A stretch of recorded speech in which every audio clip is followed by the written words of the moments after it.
Thank you. We're going to call the January 13th, 2025 meeting of the Planning Board to order. First on our agenda, we have application 24-01 by Center Corp Retail Properties for a preliminary plan for a subdivision. I believe at our last meeting we had discussed continuing that until the design hearing for the Swampscott Mall was completed. Is that the? I think we need to continue it until we finish this, and then we can either finish that off afterwards. Or reapply. I think that's what he's saying, so. Yeah. And I believe Mr. Schutzer has his hand raised to speak as well. I thought I was going to speak for him tonight. That's okay. Yeah. Go ahead, Ken, you should be able to unmute yourself.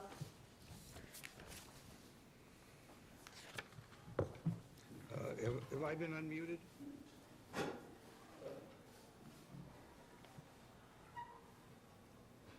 mic is on, but we can't hear him. Hold on one second, Ken. Okay, thank you very much.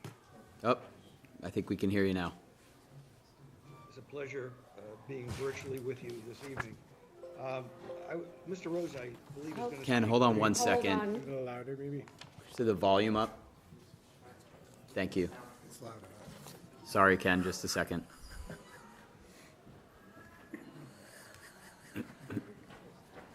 You can't. No, public.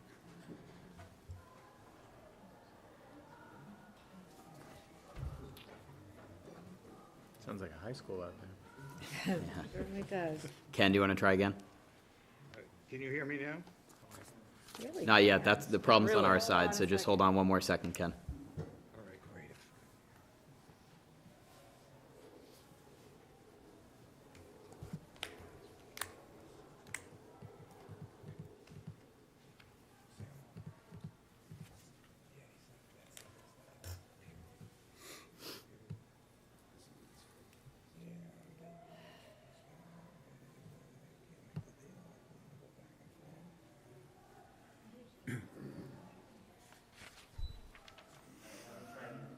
Ken, if you could try again. Can you hear me now? There you go. Yeah. Hey, there we can. Thank you. Go ahead, Ken.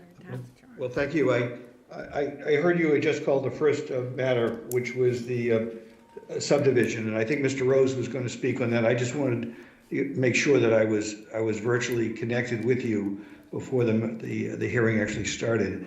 So I think Mr. Rose wanted to address the board on that matter, and I will withhold my comments until later. Okay, we already did. Thank you, Ken. All right, I think Mr. Rose already spoke to that. So with those...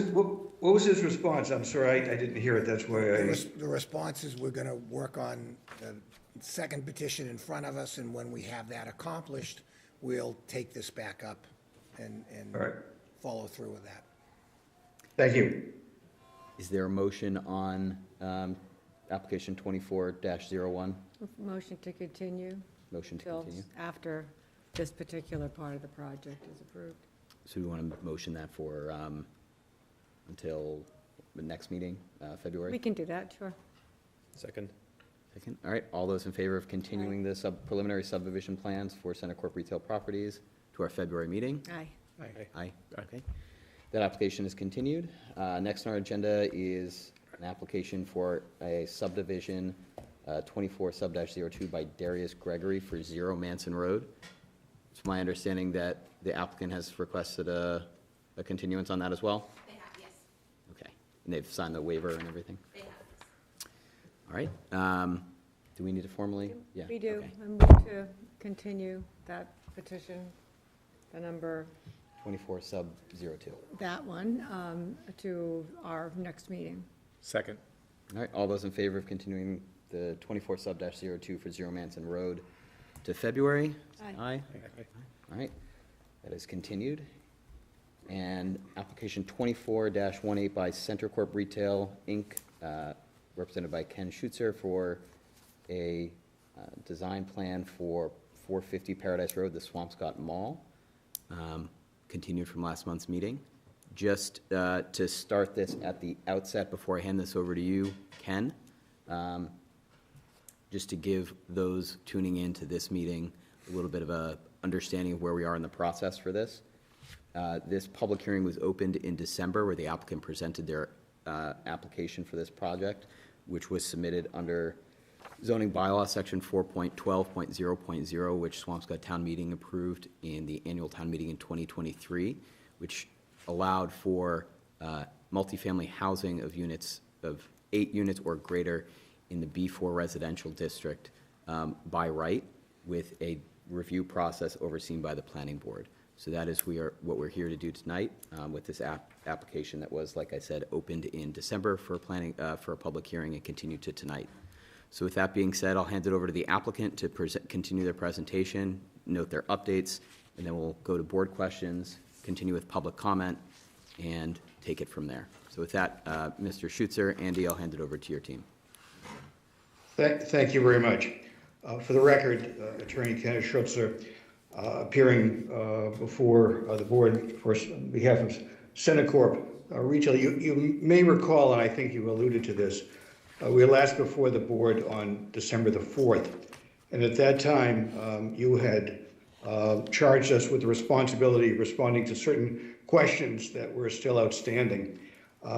They were actually addressed in correspondence that were sent to you by Nitty John from PCA dated January the 6th. I'm just going to speak to them very, very briefly, allow the responses to be given both by Kelly and Vanessa and PCA. The first question that was raised was adding bus shelters with benches at the existing Essex Street and Paradise Road. The second was to confirm the number of trees that have been added to reflect the 32% that was earlier provided to the board. The third was that you would ask that a bike rack be located for use for the retail portion. The fourth is that you wanted us to show a contextual elevation along Loring and Essex Street, showing the existing residential development to the left. The fifth was showing some residential renderings for the depth and design and the elevations that we had earlier presented. You want further detail. You want some information on the affordable units. I prepared and I had tendered an AHR, which I'll be going into at the conclusion of the comments. The seventh was that you wanted to provide the town with a subdivision plan for approval. And the last was a question that had come up regarding energy issues. Those have all been answered. I think that what you will, and if the board so desires, those that are here that have responded to them, being Kelly Engineering Group regarding any things that came up with DPW, fire, health, and the building department questions, and Vanessa responding to the comments from the police department. So I'll really leave it up to the chair how you wish us to go at this point. Having been earlier provided with the detailed written information, but if there were further questions that you wanted to address to each of the team members relative to their area of expertise, they're here both in person and virtually. Thank you, Mr. Chairman. Thanks, Ken. I think it would be helpful, appreciate the thorough responses that your team did to the comments we received. I think it would be helpful to, at a high level at least, have the applicant team kind of go through some of the changes that were made to the plan since the last meeting. I think there were a few minor changes, as well as address some of the issues that came up, not issues, some of the responses to the comments from the town regarding traffic. I believe water flow was another one, electrical utility locations, things of that nature. Certainly, Garrett Horsfall. Yeah, thank you. Garrett Horsfall with the Kelly Engineering Group. So the plan changes overall were relatively minor in nature.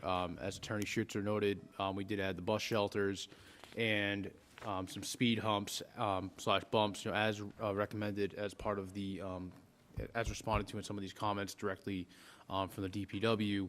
Those speed bumps were added in 3 locations adjacent to those 24 spaces as a traffic calming measure to address, traffic safety issues that were raised with those spaces. Again, we foresee these spaces as off-peak spaces for employees that would not be used as, peak traffic flow times and the like. But additionally, the major changes, which bleed throughout a lot of the sheets of the plans, are conceptual lot lines that have been shown on the plans. And I'll just sort of walk you through C1 and C2, which are on the westerly side of the set. C1 and C2, our goal or intent for that would be to submit those as an A&R plan upon approvals for this project. That would happen sooner than later. The subdivision will be a further down the road discussion. Those lots are shown as C3 through C8 on the eastern side of the plan set.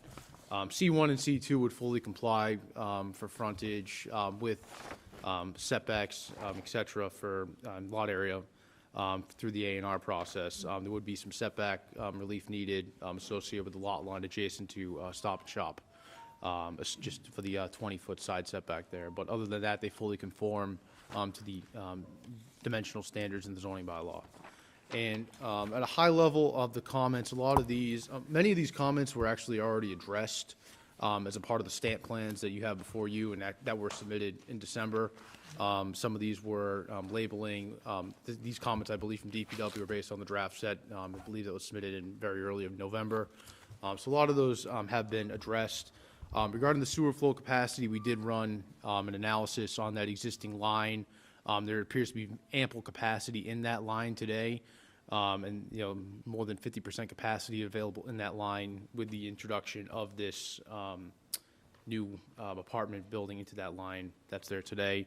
Water, we're not aware of any water demand uses in the area, but we are proposing to connect that loop out to Essex Street, which will help pressures along that side and connect the loop into, so that they're tied into the main on Paradise Road. So we believe that'll actually be a help for water, particularly on Essex Street, where I believe DPW and engineering has expressed that there might be some pressure issues. So that connection to the loop will help to relieve any pressure issues on Essex Street and create the loop through this property as well. Regarding the rest of the comments from engineering, again, I believe they're minor in nature, drafting that have been addressed adequately on these plans that you have before you. If any in particular you'd like to discuss, I'm glad to walk through any of those comments with you. Regarding the police, I think Vaness will address anything related to that, as they were all primarily traffic-related issues. And fire, they really had no issues. Obviously, a lot of those are standard building department items that will be picked up as part of the building permit filing. And similar with building, the comments from the building department, a lot of those will be picked up as part of the building permit once the whole project team gets on board after the permit process. And the last comment was health, providing closures, which all the dumpsters on the proposed plans have enclosures. Got it, thank you.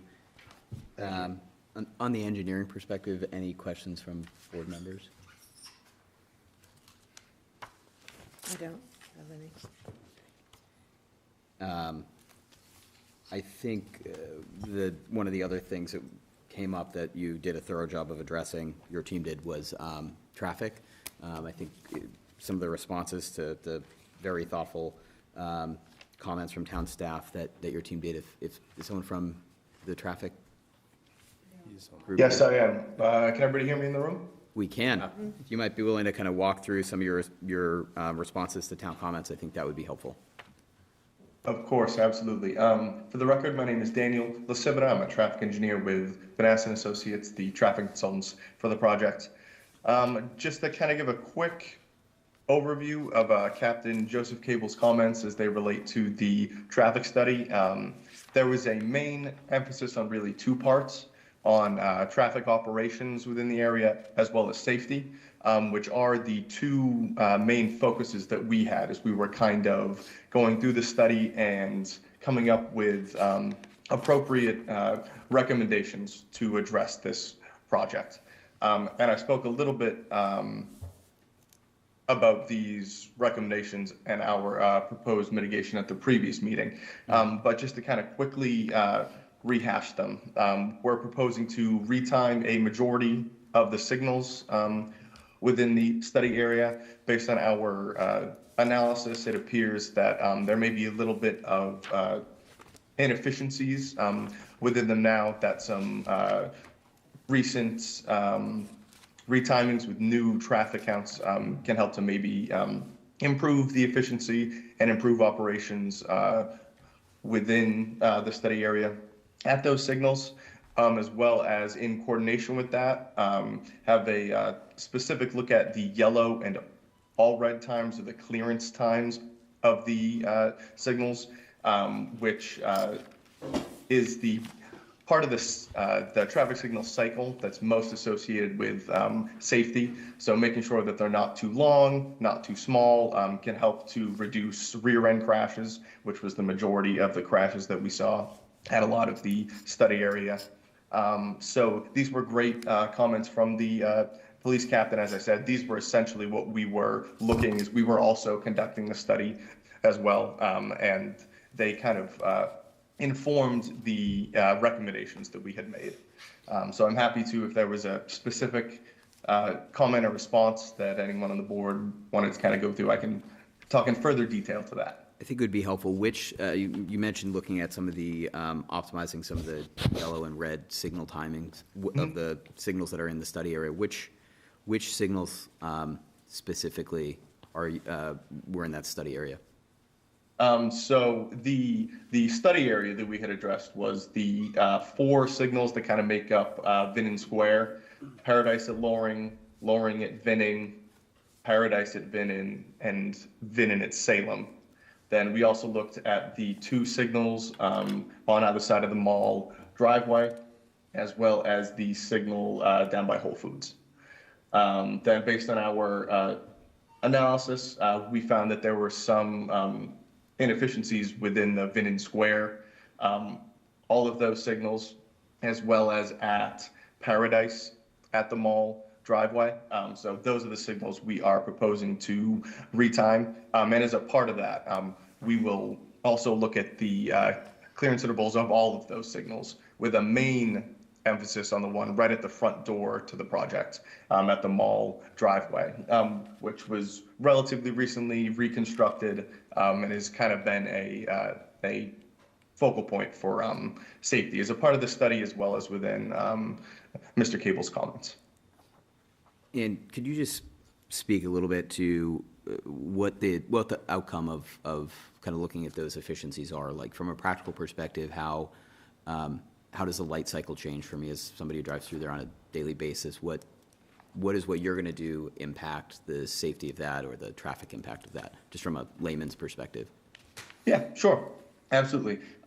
So essentially, as we look at signals like this, which, not to get too technical, but we look at the volume to capacity ratio, essentially how many vehicles can go through a specific approach or go through the signal in general, to what the capacity of that signal is.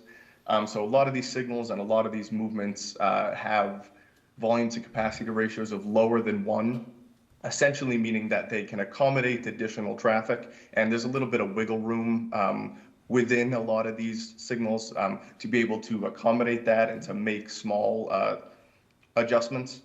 I can't quantify it off the top of my head. If you give me a little bit of time, I can kind of parse through the traffic study. Kind of one of the ending pages of the traffic study is essentially a review of our build mitigated condition with the retiming of those signals.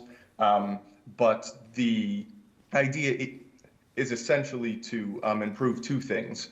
It's to improve average motorist delay for all vehicles approaching the intersection, to reduce wait times at those signals, as well as to reduce vehicle queuing. That kind of go hand in hand. So the idea is, if you're behind 5, 6 vehicles now, with the improvements and the improvements to efficiency, you're going to be behind 4 or 5 or fewer in the future. Got it. Thank you. That's helpful for understanding. Any other questions from the board on traffic? Or Kind of on traffic. In the DPW comments, they had a comment about the 24 parking spaces along the back.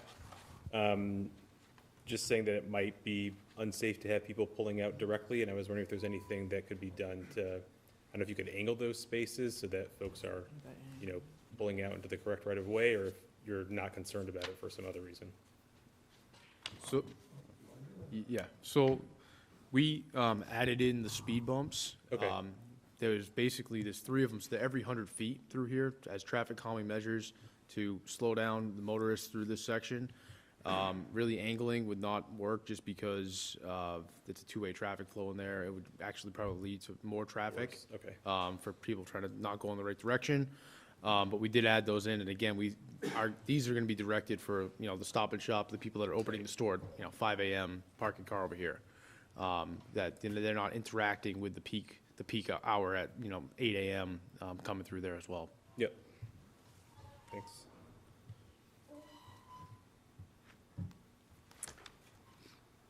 I don't know if this is exactly where this belongs, but I think it might be. I know that there was a question about the sidewalk that is not, that doesn't exist with currently or in the plan, that's with the main street that's running through here, knowing it's a private street. But the question that I had around sidewalks is where you've got proposed building B over in lot C7 and C8. Is there any thought about the pedestrians that are coming from across Paradise Road? That is just sort of an area that it looks like crosswalks would be added in that would both tame some of the traffic speed. If you're looking from the entrance off of Paradise Road, on that side of the street, it's sort of, there's very sort of roundabout pedestrian ways. And I think it's sort of begging people to just walk across the parking lot in a way that we might want to have a little thought on.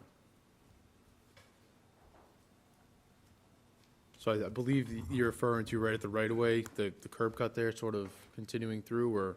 Well, if proposed building C is up at the front, and it appears, when I'm looking at this, that the sidewalk coming at Paradise Road is sort of leading you over to proposed building C, and then brings you over, and then up the face of the existing main structure. But there's an area that looks like a direct route, but doesn't really have pedestrians designed into it, that go from the service where you're coming in from Paradise Road over to proposed building B. There's currently 2 sort of oval areas, but it's not, everything else is sort of paved out as crosswalks, and it just seems like an area where traffic could be accelerating in, and pedestrians would be tempted to cross that. Can you show me what you're talking about? Yeah, maybe you can say it better than I can. You're gonna get rid of Right here is the Yeah. sidewalk in, Actually, it's right here. but there's one here Right. and here. But this building, there's this Right. area in here. That's where you start to be in the middle of the parking lot. So- Right, and that's so I what think sort of the idea concerns me. is to keep the, we're Angela, talking could you about- help translate that? We're I'm just, talking Yeah. about I'm trying to the- follow too. Okay, so we're talking about the sidewalk entry where, the part where you actually moved the sidewalk in because MassDOT was gonna take out some trees and you left the trees there. So if you're standing in the middle of Paradise Road and you're facing Swampscott Mall, it would be the entrance corner on your right. I that can you'd be point looking on- at. yeah. So what Jer's saying is if someone were to walk into the mall using that corner, that they sort of come to a dead stop. And they're gonna wanna cut across the parking lot. And what I was, what I think we're trying to get at in the plans is that there's an adequate sidewalk there that leads you to the pedestrian walkway, which is a little further up, closer to, behind where the ATMs are now. And that essentially cuts from the sidewalk right in front of Starbucks.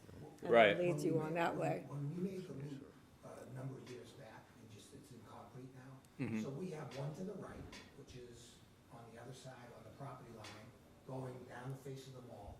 And then we have one to the left by Mark Hughes' property, where we put a Yeah. connection and then The you walk Chinese across the front of urgent care. So you're saying, we could have had just one in the middle. My concern is with those 2 additional buildings being added, that those are going to be in people's path of wanting to get here. Well, So if it's sort of set up that way, it's almost like a, sort of begging people to just walk it. okay, but, I'm sorry, I don't think that you wanna cut that off, because you're, that is Yeah. truck traffic, and the drive-through for Starbucks traffic as well. So you don't really want the people crossing rate, coming in there making their turn. You don't want them to. right, But when it comes to pedestrians, pedestrians are going to see the shortest path. So making the shortest path the safest path sometimes, because what ends up happening is if you're asking someone to walk an additional X amount of distance, they'll bypass it. And it's similar to, like, with the cleaners, there's a crosswalk near where the cleaners is, but most people don't walk the 50 feet down to hook back. They just cross. That's at a location. I'm not saying that this is like a deal breaker. I just think it's something to consider, that if those were paved out, textured, and looked that way, it would alert the drivers that there are going to be people crossing there because they are going to, one way or the other. That's a thought of it. I don't have a problem. Yes, that's a valid way to visually slow down traffic and make it a little bit more pedestrian friendly. You're also gonna axe I the see trees, Andy's, though. yes, but I see Andy's point about it is busy. Now, when you're Yeah. driving, it is kind of busy. And this is why, there is an existing to the north, as you pointed out, right? That exists today, and we were looking at completely strengthening that. I'm also thinking who is going to be coming down Paradise Road at that entry versus looking at to the north and the south. You have 2 pedestrian connections. Yeah. But adding a visual paver or something to just have, But- Andy will not change anything. No, but you have the visual, I'm not saying no, or I'm just thinking, you have the visual, you have the change, it's on the same grade as the pavement. You're making the change, but then you're going from island to, there's 2 islands that you'd be eliminating trees from as well, because you either have to walk down that path, or it's greened.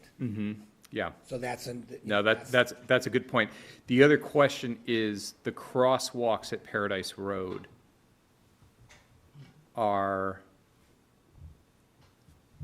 they're located on both sides or one side of that entrance? It's not marked on the drawing I'm looking both, at. yeah, they go all the way around. What do you mean? So They're marked on, Paradise Road, there's a crosswalk here. That front. Then there's not one here. I don't think there's one there. Yeah. So you're coming in. Chair, it's on page C06, so you can see them all here. C06? Yep.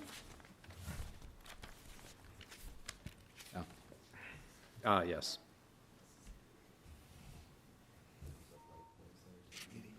Yeah, we have light poles, we have trees, 2 trees in each of those islands, Yeah. I and don't want to lighting, give so, up the trees. yeah, that would be challenging. Yeah, especially it would be challenging to get it in there. The C8 that I was looking at was devoid of that, so that's why that question came up. Right. Because that's, I actually think the light posts and the trees will dissuade. So I don't think it will be an issue, True. because I think as you see that will tell you not to do it. No, So but yeah, I'll sort of back that up. because if you eliminated the trees and the light post, Yeah, you're gonna accentuate I think- the parking lot. Yeah. We're trying to hide. which I think is absolutely valid, but it will also discourage that Yeah, crossing. you'll look down a line. Right, it's exactly. Post It's- tree. Boom, Right. yeah. Okay. I Good. think it's going to look Okay, very thank you. clear where people on foot are supposed to go.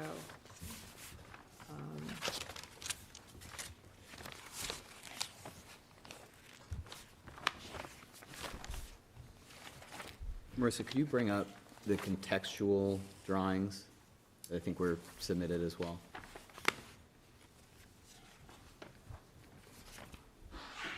The beginning of the plan. Yeah, they were right, I think this, they were the first few. Yeah, page 4 of our packet, A2, 2B.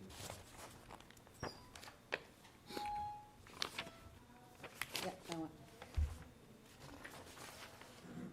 Would you like us to address these as? Yeah, as that would be we helpful. did last time? So I think Thank you. last time, this page, you had seen the top has not changed. That's just the view of that street. But what we did is try to look at the building next door and see what that meant under a project. What we did is we looked at the survey and found a relative grade for that. We went on site and took, this is just basically a photo montage of what we saw on site as best as we could to get the heights. And this kind of shows a true representation of what the new building would be in relation to existing.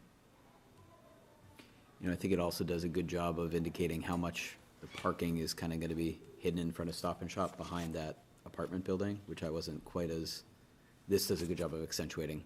And I think the How much of it? topography works in our favor because already the parking is a little below. Yeah. Because Yeah. the site goes that's up, right. so and there's a good robust tree line there between Yep. Yeah. both, which we are maintaining, so that should help.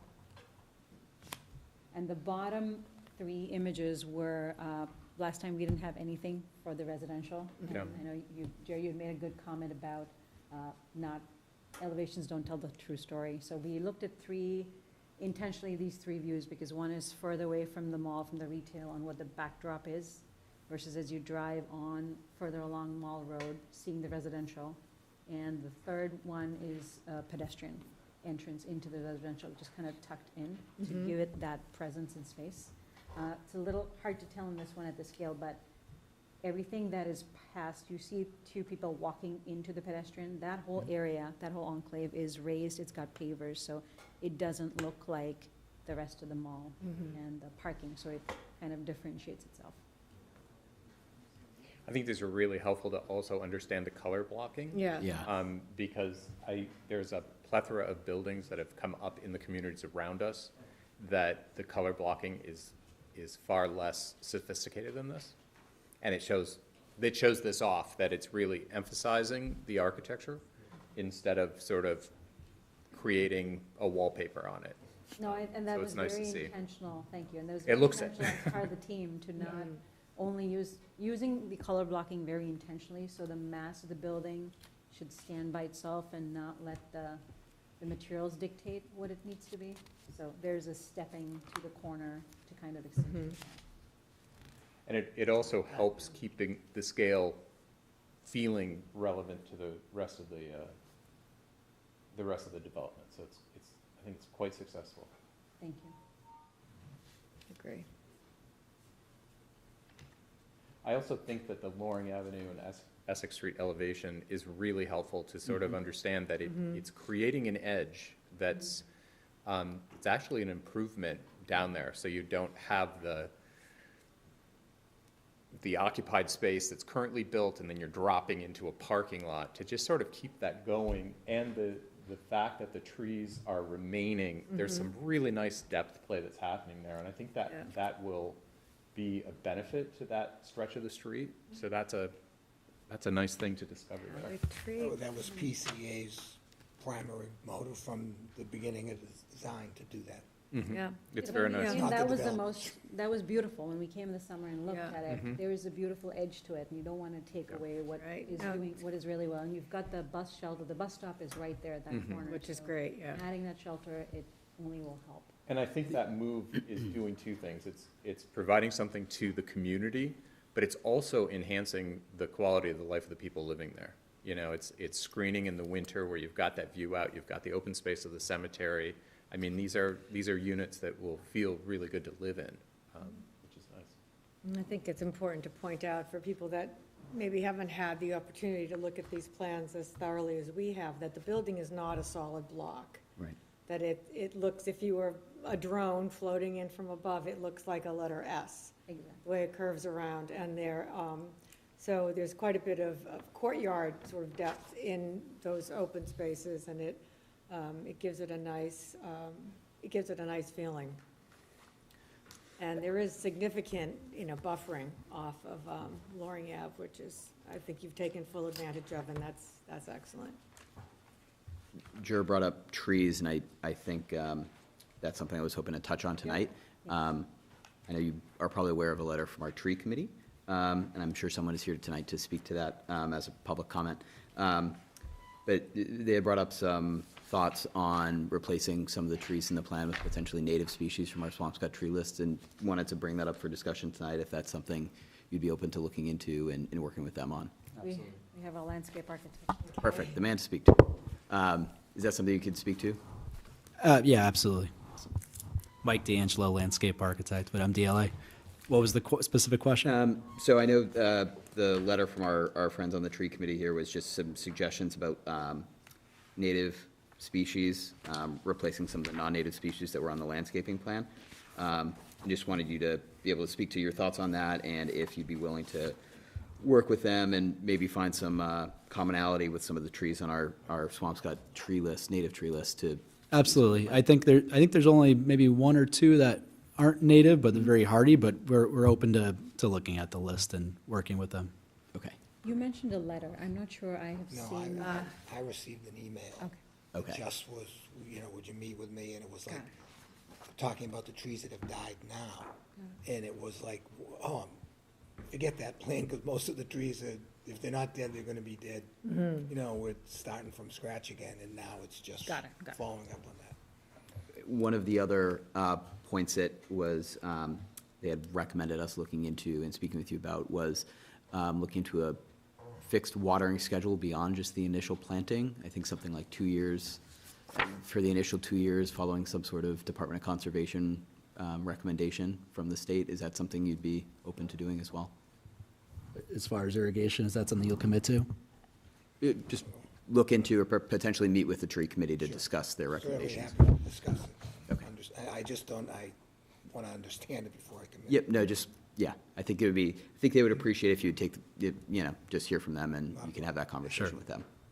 Awesome, thank you. Okay, so I'm going to make sure that landscape. I do have one quick tree question. In designing a project like this, as a landscape architect, what sort of size tree is optimal for maturity? So the guidelines in Swampscott, they ask for 4 to 4.5, which is actually pretty big. You typically, municipalities ask for 3 to 3.5. But you really don't want to go any bigger than 4 to 4.5. It's the larger the tree you plant, the harder for it is to kind of acclimate and survive that initial planting. But one of the things we do when we do a plan of this size is we make sure we have a lot of variety. You don't want to plant all one species like they used to, so in case one doesn't do well or gets a disease, there's others there that could survive. So we have a lot of diversity in the species on the list. I think only one is not native, but we really strive to use species that are going to do well in this environment, especially with the ground cover plantings in the islands. That's always a struggle in this environment. Yeah. So we choose species that could withstand snow, compaction, drought, salt, really plants that could take a beating. And I guess I'll ask it a little bit differently, but when you are looking in a parking lot situation, are you looking to create a canopy to try to bring temperatures down and Absolutely, yeah. and so forth? And then what's a goal for a mature canopy height? So day one, a tree of this size is going to be about 18 to 20 feet tall. But over time, as the tree matures, most of these trees will get, 50 feet tall, 40 feet tall. Awesome. Yeah. Which is what the Mike? trees are at Essex Street. Right. They're 50 Mike, feet tall. are you saying, though, that we should be planting, notwithstanding the bylaw and needing a waiver, that we should be planting 3.5s to survive better, or mixing them, or I just want to make sure in terms of relief? A tree size. We've had such a hard time Yeah. over the years. I've replaced them 3 times over 20 years because of the root ball Yeah. saturation. Yeah, I mean, the larger the tree, the harder it is for it to establish. in This that is the environment. last time for me. Yeah. Has there ever been an override of the size tree that's required? Not to my knowledge, but we can certainly, make any exceptions that we want. I don't think it's something that we couldn't make an exception to, depending on, you know, if it's in the best interest of the health of the trees and the ability to find the best trees and the best species and the best mix, then, you know. Yeah, the board I would could hope consider. our guidelines are best practice, not, you know, They're not arbitrary. guidelines. So if they're good to be challenged, you know, especially with documented research. I think, you know, everybody wants the trees to survive, and that's Yeah. the bottom line. You want them to be viable and not to see, you know, 10% of them die off in the first year and a half. So whatever's going to get us there the best is, you know, clearly makes the most sense. So I think that's something that And that would be the same with the irrigation. If the irrigation's gonna get us there, then we're gonna have to do it. Okay. Thank you. Appreciate that. Thank you. Okay. It's kind of the specifics I have, at least at this time. I'm sure maybe questions on a variety of topics from other board members. You should feel free to. Certainly you've met, you know, you met all of the specific questions that we asked the first time. So thank you very much for doing such a good job with that. And also for addressing all of the comments we got from the various boards and departments. I read through all those responses also, and I think they're very thorough and well said. Do you want to talk about, you know, a couple of other issues as well? For example, I think there were some things brought up by open space and, you know, there's the sustainability, the energy efficiency. Yes, I was thinking we might do public comment. Okay. Unless the board has any other questions. No, I think before we that's move probably good. into those. That's probably a good idea. All right, so at this point, we will open it up to the public for public comment. If you have a comment, please stand up to the microphone and introduce yourself and your address. And if you are online and would like to raise your hand to indicate you'd like to speak, I can call on you as well. So if there's anybody in the room tonight, please feel free to head up to the microphone. Should I? I'm sorry, the microphone's right over here. Sorry. No problem.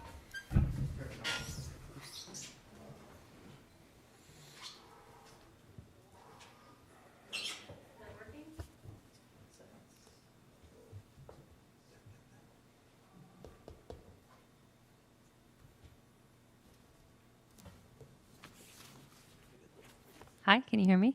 Yes. Hi, I'm Diana Eddowes, a Swampscott resident and at 55 Kensington Lane. And I'm also a member of the Swampscott Renewable Energy Committee.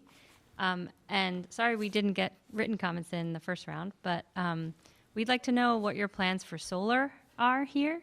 Obviously, there's a lot of opportunity with the new building, with the existing retail space, the canopies on the parking lot. So we'd just like to know what your preliminary plans are for solar and whether, you know, it's owning solar as part of the property owner or being able to lease out the roofs to a solar developer for community solar. It'll meet a lot of our climate action goals as a town. It could help with energy bills for lower income people in town. So yeah, love to hear what you have planned, at least at this stage. Thank you. Yeah, feel free. I was going to ask you whether, should we wait for all the questions? I think or we do should you- wait to have Good. all the public comments in so you can address them in full. I see, I believe that's Tonya Bandowitz, I believe.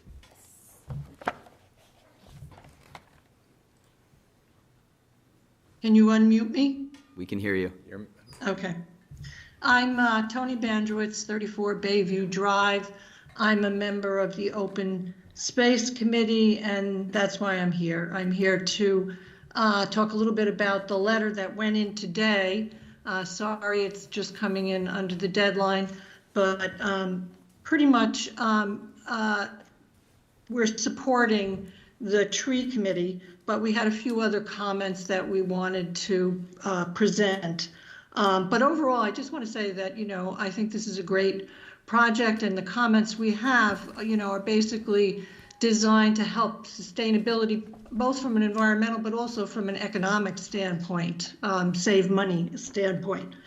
So starting with the landscaping plan, we fully support the tree committee's comments, but would love if there was some way to ensure a even longer than 2 years maintenance program to make sure that the trees, stay healthy. I think with the change that most of them will be native will help ensure that they'll live, but it would be good if there was some sort of long-term maintenance program to ensure that, especially if we're going to be dealing with droughts like we did this past summer. We also, in addition to trees, we really recommend substituting as many native plants as possible. And it wasn't attached to the letter, but we will send it to you. There is a list of alternative plants, native plants that can be used that will provide. And in addition to open space, speaking to this, the local nonprofit, the Swampscott Conservancy, has a member who is very in tune with native plants, and she'd be more than happy to discuss those, I'm sure. And the main point of the native plants is that they really do save money as well as ensure, a better environment. With respect to the heat sink that the parking lot can result in, we also would recommend that the planners look into the possibility of this new heat reflective pavement. I think Cool Seal is one of the names for this type of paving. It increased the reflectability of the asphalt and thus reduces the heat temperatures by a significant amount. And it's applied like any other pavement top or sealer, and lasts 2 to 3 times longer. So we would recommend that this be looked into as a way to help with the issue of parking lots and the heat that is generated off of them.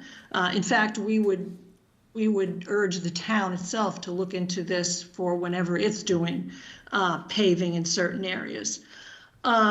With respect to lighting, I wasn't sure, we did review the lighting plan, but can you talk to whether or not that's consistent with the dark sky certifications that are given out and is somehow implemented in a way that is protected of the wildlife migration?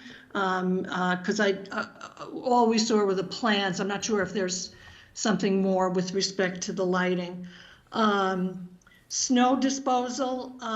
In the past, there's been an issue. I know the Conservation Commission has had an issue with snow being disposed of, if not directly into the wetlands on the property or near the property, at least close enough to it that it can cause a problem. And so I know that in the stormwater management plan, there is a proposal that there will be a snow disposal plan created. So we would be interested in making sure that that does happen. And to that end, we would also, recommend to the town that they come up with a town-wide snow removal plan that's consistent with the DEP has some guidance out there. And we're happy to work again with both the town and the planners in this case on the snow disposal, and I'm sure the Conservation Commission would too. With respect to the transportation plan, there was a proposal for encouraging alternate modes of transportation and a whole laundry list there of items. And we'd be interested in knowing if the intent is to have those implemented, for instance, having a transportation coordinator, having welcome packets, having pickup drop-off areas, et cetera, et cetera. There was a bulleted list of items, which sounded great, and it would be really good if they were implemented, so I wasn't sure what the plan for that was. And finally, although we had no specific recommendations, we feel that it would be good wherever possible if green infrastructure could be considered, whether it's rain gardens or other. I know that the stormwater plan is a vast improvement over what's happening currently with stormwater, but it would help if added green infrastructure was considered. So this is all in our letter, which was, as I said, submitted today. And members of the open space are more than happy to discuss these. I am aware that a notice of intent was filed, I believe, this week with the Conservation Commission, and I'm sure the commission, especially since I'm on that committee too, will have some questions relating to these same issues. So they'd be happy to discuss these too. That's it in a nutshell. Thank you, Tony. Are there any other members of the public that wish to comment tonight?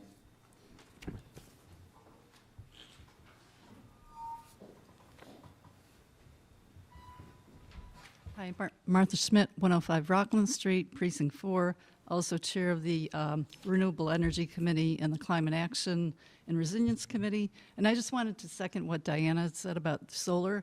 So we really would like to encourage this development to add solar panels on the new building and also consider solar for existing buildings as well. Kind of a rough estimate that we've done is installing the rooftop solar on the Stop and Shop building and the residential building can generate enough power for about 150 homes. And if solar canopies were also added, that could potentially generate power for another 200 homes. Also, solar right now is one of the least expensive forms of energy, levelized over time as compared to fossil fuel and other forms of energy. So it could result in reduced electricity costs for tenants, for residents, and also potentially for the town. And if the cost of solar is economically not viable for the developer, perhaps there are other options, such as leasing the equipment or making rooftops available for community solar projects. And I guess we would like a chance to meet with the development team to discuss some of these ideas in the future at another time. So, thank you. Thank you, Martha. Are there any other members of the public in person tonight who would like to comment? Is there anybody else online who would like to make a public comment this evening?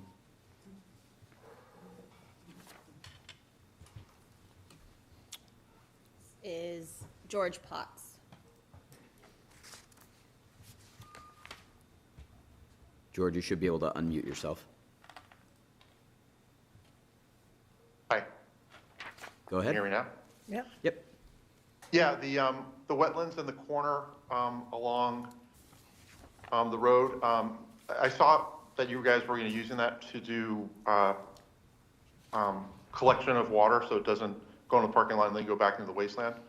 Has there been any consideration of turning that into more of a park with, using the water that's there as a way to keep it wetlands, but also use some of the land to create like paths or benches or that kind of thing? Yeah. And I'd be willing to volunteer and get grants for any type of construction so it wouldn't impact the property, but I'd still need permission from the property owner to get the grants. Thank you, George. Any other members of the public online who want to make a comment can raise their hand.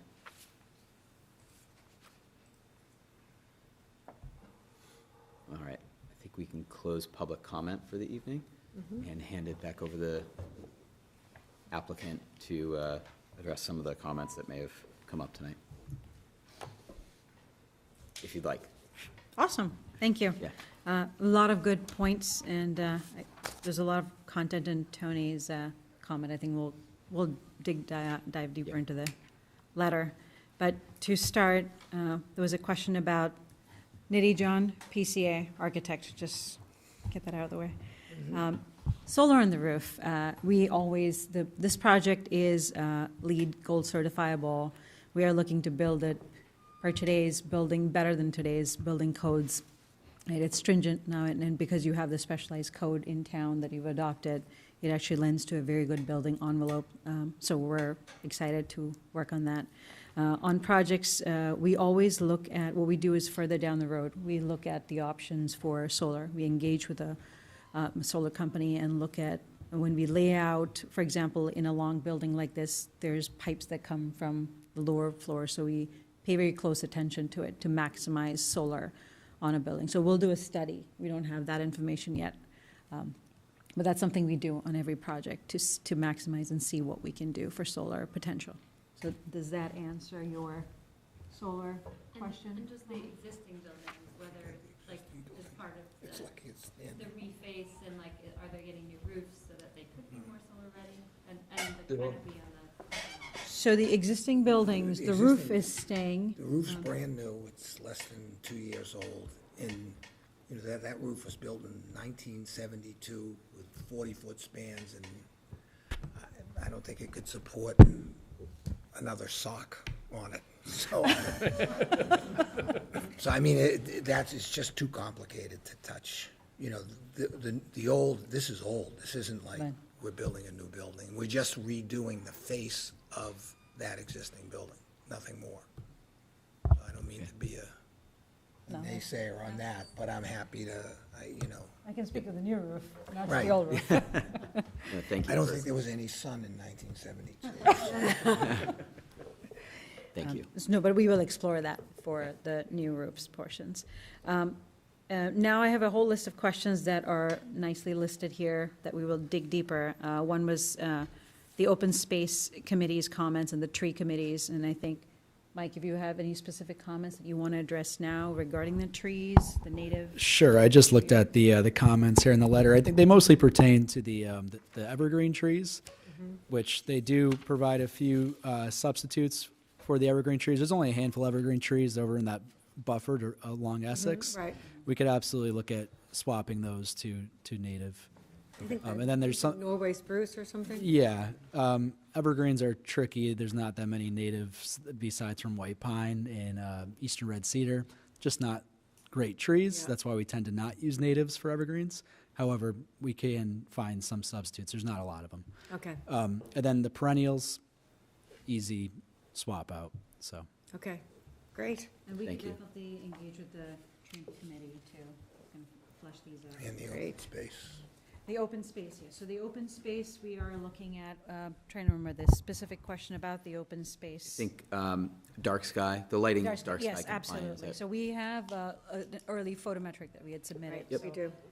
We do definitely take that seriously as part of a very environmentally friendly development. Everything will be dark sky compliant, and we will look at how it doesn't cross the property line, and we'll do a detailed study of that to confirm that. And we look at light levels pretty seriously, holistically around the site.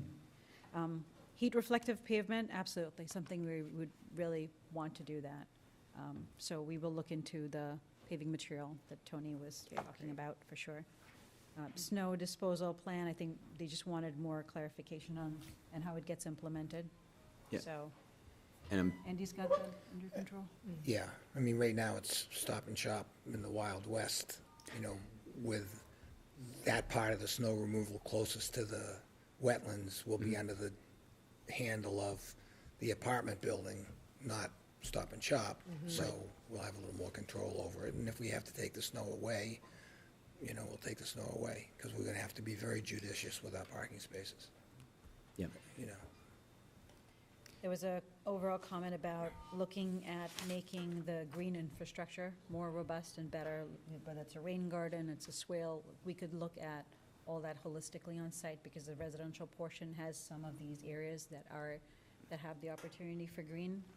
The existing retail has a lot of parking, so it's limited in its Right. opportunity, but whatever we are doing on the residential side, absolutely, we'd like to explore options. We'll work together on seeing what Great. those are. And the wetlands was an interesting idea. I looked at Andy as George was talking about that concept. Sure, knock And- yourself out. Yeah. We intentionally stayed away from doing anything to that. He wants to area. jump in, I don't want to touch it, I don't want to near it.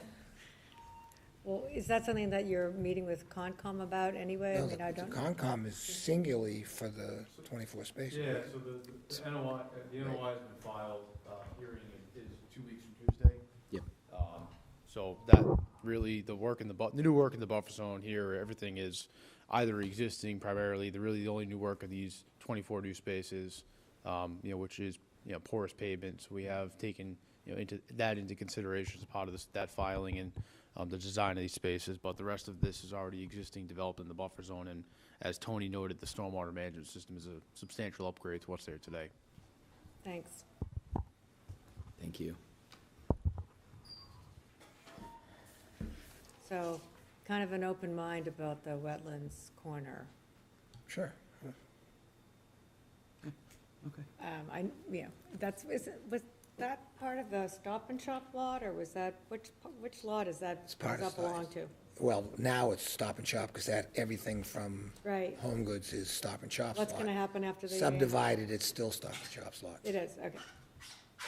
Okay, just curious. Any other comments from board members that addressed a lot of the public comments we had It really received did, from yeah. other committees in writing? So, thank you for thorough responses.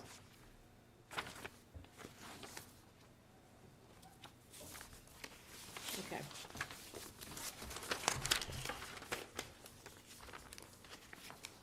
If there's no other comments, I think we might want to either go through design guidelines. I think so. As part of the approval criteria in 4.12.0.0, either conditional or plan approval, we have to, in writing, provide any waivers for aspects of the design guidelines that we feel are not met, and we have the ability to waive them. But we need to recognize that in any decision, So- conditional or not, that we might make. So I think it might behoove us to just go through at least the subsection headers, just to, if we get to that point. Because I believe we have this meeting and we're on a timeline for approval here for the bylaw. So I think it might behoove us to just go through this and Sure. evaluate. Site design guidelines feature outdoor open spaces and community amenities to strengthen connection between buildings, landscapes, and places. I would say that. I would think that is definitely met, Yes, agreed. especially buildings A and B, the new buildings. Connect network of open spaces and amenities by creating more than one outdoor open space that is connected as part of a network of new and existing spaces. Again, I think that's met, especially through that pocket park, the raised, Hierarchy pattern, use of all the spaces, right? right, and the Relate to the surrounding open space, outdoor seating and dining, all of that has been right. addressed. Strategically integrate new building placement to define the outdoor spaces, define internal streets, conceal parking, and circulate frontage. I think not only the new buildings A, B, and C, but the proposed apartment complex do a great job of hiding the Stop and Shop through what was the Bertucci's parking, all kind of on that interior Right. public access points. And I think the new residential building has a very livable feel to it for being, large building in Right. essentially a commercial parking lot, whereas it has this connection to, it feels nestled into the Stop and Shop Right. as opposed to jammed up against it, because it feels like the space that connects it is deliberate, and it, there's, some space to move around. It creates sort of a more intimate, if you will, entryway where there's, nice space to move. As Nidhi had mentioned, there's a lot of greenery there. The surface is a different surface from the parking lot. So I think all of that they've just really done a great job in taking, what could have been just a big log of a building and making it not that at all. So I'm very, really pleased with the way that came out. Agreed. I would also add that I think having a background for the setting of this, I mean, it's really nice to see these buildings inserted and to really start having a space created instead of sort of a view corridor that's adjacent Right. to buildings, where there's moments that your eye rest and, sort of puts the there. I think it just activates the space. I mean, it makes it, right now, it's just this kind of wasteland of, and, the poor Goodwill guy is kind of out there and all by himself. And, it's underutilized without any doubt. So I think this is a great addition there. Agreed. Aligning the orientation and setbacks of new buildings. I think we kind of just touched on that holistically. And integrate and minimize the presence of parking. Yep. Or, it's just only, we're dealing with an existing mall. So in terms of the new building, without a doubt, that has been accomplished. Right. And I think certainly, with the added greenery and the tree canopy around the existing parking lot, it certainly, and the sidewalk being drawn out into the parking lot with even more landscaping, and then the park in the center, it certainly is done. Right. It definitely divides up the parking Yeah, into segments it too, where now breaks it's it up more, an right. expanse. Feature continuous sidewalks and crosswalks. I think we meet that pretty Talked about that, yeah. effectively. Integrate traffic calming and emphasize safety. I think they spoke about that pretty effusively earlier. Conceal unappealing functions in service areas. The new rear entryway there for the trucks, I think accomplishes that goal. It takes a lot of those trucks out of the parking lot, which is great. Right. Integrate bike lanes, storage, and amenities. Multi-use path, allocated sidewalk space, et cetera. So we do have, there were at least 4 points of bike storage that I noticed. Yeah, that was in the supplemental. Right. Yep. Okay, so that's in there. Agreed. The storage in the residential building, feature landscape. So, yeah, the landscape, defining the outdoor spaces of the feature landscape, I think, you can, Yeah, I think that's obvious. that's obvious. Yep. Screen less attractive areas with landscape, conceal service areas with landscaping, reduce the scale and visual impact of parking with landscape. I mean, given that this is a redevelopment, I think this does it as well as can be hoped. And then in addition to kind of that new neighborhood-like section almost, which does it very well with the new construction area. Preserve existing trees. I believe there's 100 new trees, 100 trees being preserved on site, is that right? And then 86 new ones or something? Yeah, there was a net of 68 total that we're Yeah. adding, Right. the response to. Right. from- And but that didn't even include the dead ones, Yeah, right? we So, excluded the dead ones, so. Right. okay. Integrate dark sky compliant lighting, on that. Yeah, we talked about that. Integrate street furniture, permanent street furniture including light fixtures, benches, bike racks, trash, recycling receptacles, et cetera. Right. There's, I know some of the plans have the benches, public art, I think, or art displays or something throughout much of the sidewalk in that pocket park area. Integrating lighting with landscapes, pedestrian scale lighting into the pedestrian circulation system and outdoor open spaces.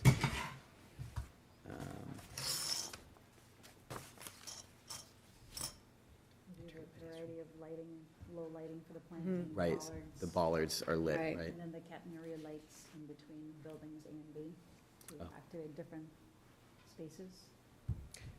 Were there string lights, is that what you said? Yeah. Okay, Yeah, between that's in that nice. pocket park? Yep. Yes. Okay, Between got the two new buildings. Yep, nice. Something very friendly about string lights. Yeah. Very inviting. Scale and shape of buildings, create continuity in height and scale, reduce perceived height in the bulk of the larger buildings by extruding building massing. Jared did a much better job than I could ever describing how you guys did that earlier, so I think we meet that. Character and height of the ground floor, provide generous ground floor and new structures to enhance connection between interior and exterior spaces and strengthen the sense of place and community. I think that is well defined on some of the renderings. The original presentation had the before and after, the elevations of the Right, hotel. right, we have that. Yeah, and that, And I didn't bring that one with me, but it does indeed have that. right, in this view toward entry on A2-2B, kind of shows the pedestrians walking into the entrance to the apartment building. Really emphasizes like Yes, the it big, does. beautiful glass, almost looks like a double entryway, double height entryway. So, that's really nice. And we did say the other, the mock-ups of the storefronts that were as seen from the park area. Right, right. That, and as you said, the comparisons, like the refacing of Chipotle and the refacing of Starbucks and so forth, showing, I have a printed copy of that in case you want to see it. yeah, I'm I okay recall with it that. I vividly. don't- Nope, you you're know, all good. I don't feel like I need to see it. If you want to put it on the screen for any reason, Sure. I don't know if it's, It's a nice picture. I just want to throw it on there. and there may be people in the, watching that may want to see it that haven't looked online. But I recall from that image, there's a nice kind of inconsistency in a good way of like the heights between the varying, the gap was one height, and then, you know, it Yeah. went kind of a little lower Creates a lot of between the interest. buildings, and then it went up again, yeah. A lot of visual interest in kind of the different heights of some of those, of the larger tenants there. Yeah, Yeah, that's what we're, that's great. yeah. Okay. Let's see. General character and architectural style. Building design should create a sense of place and community throughout the shared design features with common themes. I think that's self-explanatory here.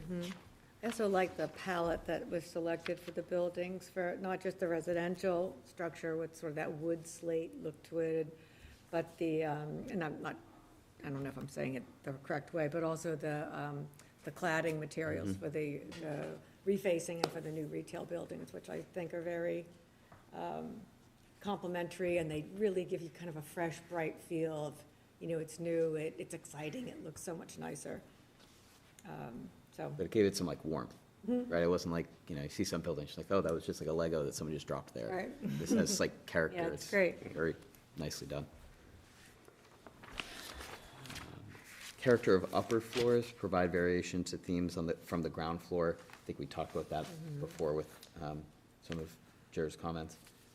Placement of building entries to strengthen building orientation to activate outdoor open spaces, internal circulation of streets with building entries no, I think that are a that's, primary feature in building facade. Between the new Pocket Park buildings, the apartment building, and those, they're existing buildings, but because of the sidewalk. yeah, the that sidewalk sucks the depth. extension in front of the existing buildings, I think, does a lot. I do too. It really does, and it's remarkable. I mean, just kind of pulling up to those parking spaces and having that experience, just, you know, I think we've all been to other malls and shopping areas where it is designed like that, and it just feels completely different. So I love the wider sidewalks in front of those buildings, and I think the tenants will be really happy with that, too. I also think it creates a safer It does. zone, just because you're not adjacent to a traffic. Right. To moving traffic, so. Agreed. Site sustainability, integrating sustainable design features into site design, reducing environmental impact and decreasing dependence on fossil fuels. I think this will be the first LEED certifiable gold building in Swampscott. Is that right? So. Is the other project that's going up now? On place? Yeah. I don't It was maybe, I don't think so. I thought it was maybe I think it silver. might be silver, but I'm not sure. Right, yeah, it's definitely not gold. No. So, Yeah. that's a first. Yeah? Yep. Yay.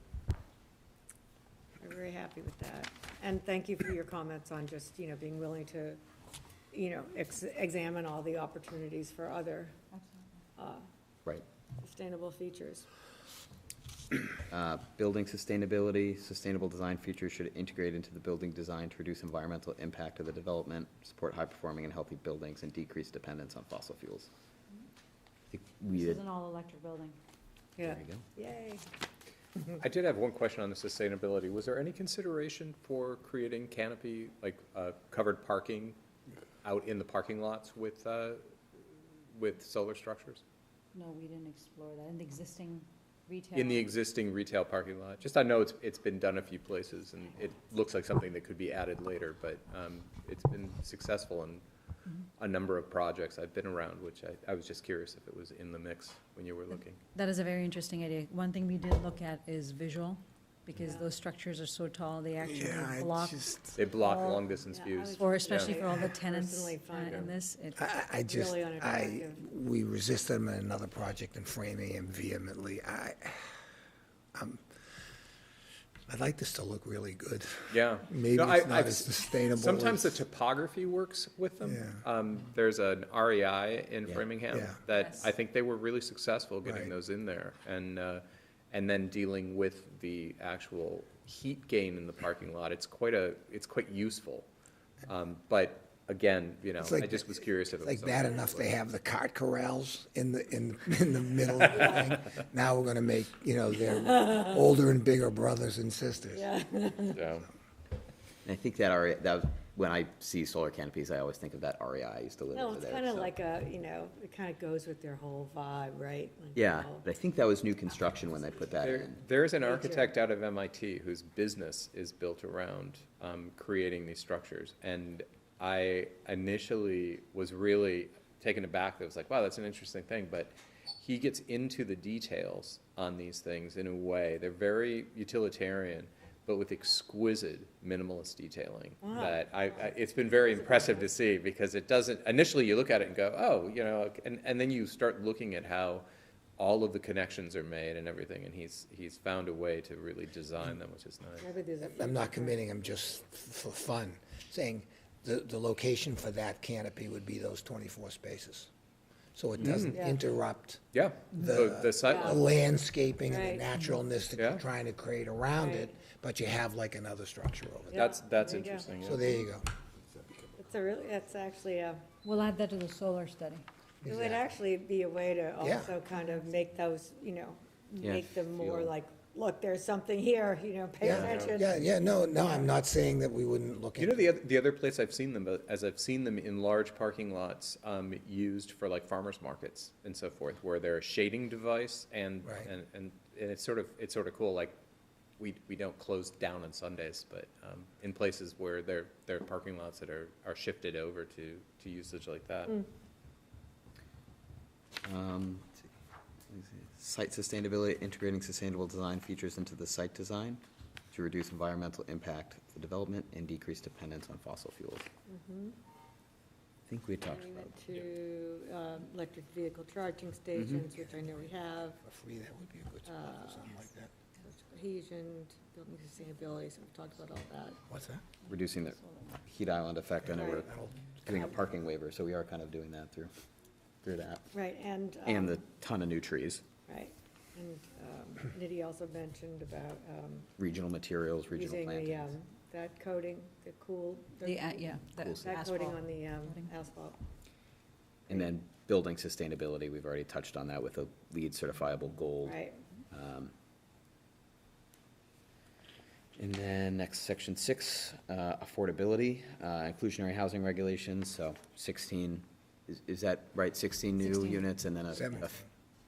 16 and. And a fee in lieu for the Fee. 17th. For the fraction. Oh, and a fee for the .3, okay, perfect. So that's what you worked out with Affordable Housing Trust? Okay, that's what it is. Okay. That was the updated application or narrative. Okay. what That I was had in seen. the What's the- supplemental. What's the fee? And you have the Is it the application same for fee as the, it was before? pardon me? I don't Is think it the it's, same, is it the same fee that it was for White Court? I can't imagine it's changed in the last few I years. couldn't tell you. Okay. Ken, do you know? Ken, do we know what the fee was? I do not know what the fee was, but I was just wanting to check to make sure that you've all had an opportunity to review the affordable housing restriction that was that was created and drafted both by myself as well as KP Law. And we will be submitting that. There is some information that still has to be included in the exhibit, which will be included once we have some detailed information with regard to the exact size of each of the units and the number of bedrooms. But that will be included in the application, and we would ask you to adopt that with the condition that there'll be some additional information that'll be submitted before any occupancy permit is sought. I believe somewhere in 4.12, somewhere, Affordable Housing Trust has to approve of something, so I think it would be my recommendation that any action this board might take, whether tonight or at our next meeting, be conditional on that section with Affordable Housing Trust approving that what you had just described. I can tell you this, that initially, Kim and I were working on the affordable housing restriction. Unfortunately, the town of Swampscott had never yet prepared and had available for us a specific restriction. I am convinced, based upon my discussion with Kim, but ultimately it will be her committee that will be signing off on it, because, you know, if you look at the affordable housing restriction form application itself, they are a party to it, and they will be signing off on it. Exactly. We didn't have one for Elm Place?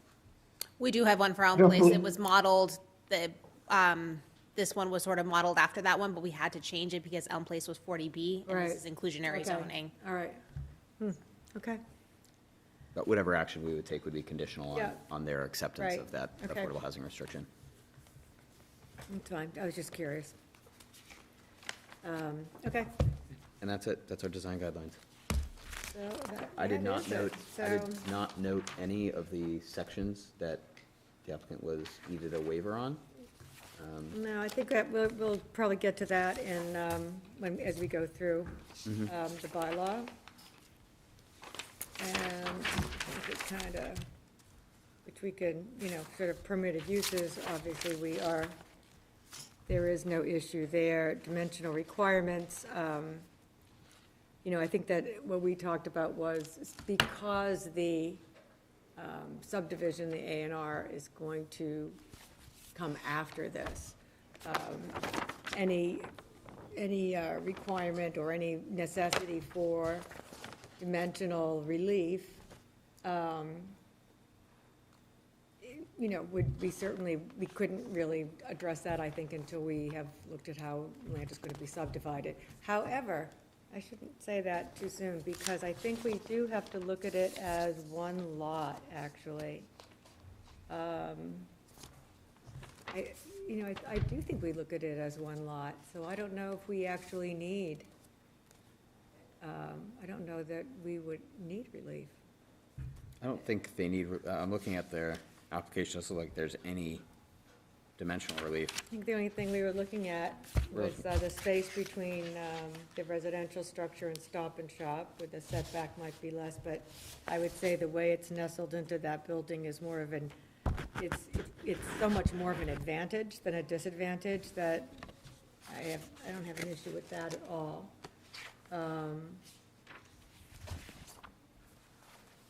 And in terms of frontage, I mean, oh, I see what once we have the A&R, that frontage is a non-issue. Were there any other pieces of dimensional relief you were looking at? So there were two waivers for parking, and they're sort of a formality because of an existing lot line. Right. The side and rear associated with the 24 spaces. Those are new spaces that the lot line would be bisecting. Okay. It's an existing lot line that Right. this occurs all throughout the site with, side and rear setbacks just because of the nature of the lot Oh, so line. we're looking at the parking spaces. Only because it's on an internal lot line. Right. Correct. Okay. Yeah. That's a formality. And the other waiver, really not dimensional, was the parking waiver, which I think you alluded to previously. Right. And that was something like 60 units or something? Yeah, but we need it to be an additional 25 spaces, because we need the flexibility. It bounces back and forth depending upon how much food we have at the end of the day. and I don't want to come back, I don't want to make a deal and have to come back to say, oh, I need 3 more spaces changed.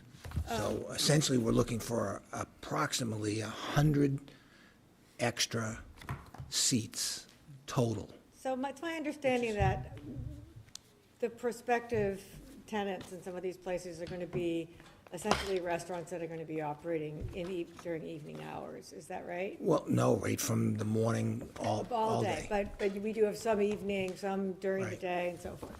So my feeling is we have the parking for the residential Right. is addressed. Okay? We're talking about the additional parking for each of the businesses in the lot. And my feeling is that, all these businesses operate at staggered times. We're not, everyone doesn't drive in at 9 in the morning and stay there all day, and we just keep adding and adding, and then everyone drives out at 10 at night. I mean, it's not how parking in a mall goes. I mean, I'm just talking about, I'm not a parking expert. I'm talking real life experience. We've all, seen what goes on here. And, when there are heavier demand times and then it just disappears and then there's more cars and then it disappears. And I mean, I don't think it makes sense that you have to plan for where in other words, where we would look at a parking waiver as a problem. I just don't see that in this case. I don't see it as a problem, it's my opinion. And, I look at it as there's ample parking there and that, the nature of the mixed uses in this spot is a staggered use. I mean, it's coming and going all the time. So, I don't know, I don't see conflict. I don't see it as, it's not all residential. It's, there's always been ample parking in this area, and I think that, what we're trading off to have the flexibility to do makes perfect sense. It says in the zoning bylaw that if you have different uses, but Right. this is all the same uses, this is just a strict calculation Right. of the zoning bylaw. Understood, yeah. It doesn't say like the building, the second building, Right. which is a breakfast place, which closed at 1:30. Right, it just gives you, Just, a oh, I letter. need Says, those "You're in this spaces zone for the Right. Bertucci space that's gonna be open at 9:00 at That's night. right. So I think that's really our job. But it's just a is to figure mathematical out- statement. Yeah. is Right. To figure out what makes the most sense for this I don't really have any this space. concerns about parking here. In fact, I I don't had either. a last minute Stop and Shop trip on Christmas Eve that drove me nuts, and I was like, oh, we're gonna have to do a parking waiver. Let me look how busy it is for all the other people who are slow at preparing Christmas meals, and so there's no concerns, unlike the busiest shopping day, I feel like, of the year. So It my was fine, my yeah. question though was theoretically you should have 895 parking spaces. You asked for a waiver for 833 on the application. And now I'm But now asking he for wants 25 more spaces waiver. Okay, so it would we be should have 800 altogether. 808. Yeah, I mean, 833 just for minus the 20. calculation that, on the seat calculation, as Yeah. you do each one. Right. I want the flexibility with talking with different tenants, and it's I have 2 tenants for this front building. One wants to put 150 seats in, one wants to put 120 seats in. Right. Same building, same square footage, so. So the waiver would be for 808 with those, including that additional 25 that you're asking for. 833 minus 25. Wasn't it going the other way? Yeah. It would be, so the additional, we would be requiring Requiring a waiver. 920 and providing 833. Going I see what you're up, saying. not going Right, down. right, Right. right. Got you. Okay. Got it. Oh, okay. That Okay. clarifies. That bumps it up to 87. 87 would be the waiver request. Got it. But the total number of parking spaces you're proposing doesn't change, just what the required amount is. Correct. Got it. I was Exactly. adding I the think, 25 on the other side. historically, Vinen Square has had excessive parking in both, I mean, I don't just mean you, I mean, both sides. There's a lot of parking. And, there certainly has been, we're taking up a lot of land with the building, but that has parking underneath, and Yeah. I think this is, I've never seen that parking lot full. no, I just And if it don't is full know. with restaurant tenants, that's a great thing for the That's a great food and thing. beverage tax If revenue we we're have gonna to, get. if we So have to, drive around for 30 seconds to look for a spot, I literally will get out of my car and Yeah. clap. everybody does it on Humphrey Street. Seriously. I can do it in Venice Square. But Right. I don't see that as I ever think, happening. Yeah. Okay, so those I are the mean, does only, anybody else? I don't know what the other members of the, I mean, okay. Just obviously have our opinions. So the only other waivers we just want to just clarify on are any additional future setback waivers relative to the subdivision and A&R. I believe just because of the way the zoning bylaw is written, that through the permit process that we're in currently, gives you, the board, the authority to waive that. Yep. We just want to make sure that further down the road, that's sort of still honored if we come in and, yeah, I'm sure that our attorney may craft a decision that way, but we do want to make the board aware of that. As long as we don't see buildings moving, which I'm assuming No, we're not this is going to just a see any paper buildings vehicle. moving around. Yep. For financing. Right, I understand that, yeah. And I think that's a good point to make, that it's, you know. Well, but for that, it was a variance at the time. There Right. we would never have the Stop and Shop built. Because Right. if we hadn't got that zero lot line, same thing, at the time, no financing, 2 mortgages were easier That's to right. get than 1 big one. So, Yeah. so in, So I don't have a problem with that. I don't know if anyone else does in terms of understanding that the A&R and future subdivision could create further, waivers needed. you know, deficiencies and dimensional relief. Like there might be a parking spot that now is sitting on a lot line. exactly. Okay, so that's what we're talking about in terms of out of bounds. But just Which to I don't- clarify, for yeah. some of our public attendees that are still online, that's on paper only, since they're all Right. the same lot owners. Right, nothing is actually going to change. We're just, again, they'd be dividing up the lot for, as Mr. Rose mentioned, financing purposes. Got it. So in sum, it's the waiver needed for rear yard setback for those parking spots on the back, the 25 rear and side yard. And then a parking waiver for the parking spaces needed, the loading waiver for the loading zone. So we put if needed, but it's by the building inspector, if it's more to cover ourselves. Yeah, Since the building inspector, I think hasn't commented on his department letter, Yeah, I didn't see that in his I don't think it would be necessary at this point. In our opinion, that there is sufficient loading here. I think it might have been under the building department. I'm not sure who commented. Yeah, Max did. Max, Oh, Max did, okay. What, that's right, I read his comments. Yeah. His standout was the rogue shopping carts that I know you're already addressing with your tenants. That happens everywhere you go. And then the side yard and rear yard setbacks for those 24 parking spots in the back. They should put like a little magnetic, like a little homing thing on it. They just roll back. Home Depot has those in Salem. No, I really. Well, they don't roam back, but like the wheels lock The wheels lock, yeah. if you that- take them off properly. yeah. And they're really fun when they malfunction, because in California, that would happen often, and sometimes it happened in the store. And the wheels on the cart just lock, and you've got a grocery cart full of food. Okay. So it would be, in terms of waivers on paper, that's what I'm seeing we need. No waivers on the design guidelines. No, nothing. I think I mean, do we want to vote separately on design guidelines? Because compliance with the design guidelines is part of Yeah. compliance with the bylaw. So So if if- we want to, just, Someone wants to make a motion to note the application meets design guidelines as developed by the planning board. I think that would be a good thing to have on the record. okay, I'm happy to make that motion, that the board finds that it would be a finding as well, but the board finds that the application complies with the Vinion Square design guidelines in full. Second. All right, all those in favor? Aye. Aye. All right. Great. Okay, so parking, fractional noise, stormwater, we addressed all this stuff, inclusionary housing, administration, pre-app review we did, procedure. Okay, so in terms of the waivers, we talked about how to address that. So I guess what we want to do, and then the Affordable Housing Trust, and the application, it shall file a decision. Okay. So when do we, so essentially, where we're at right now is we want to be able to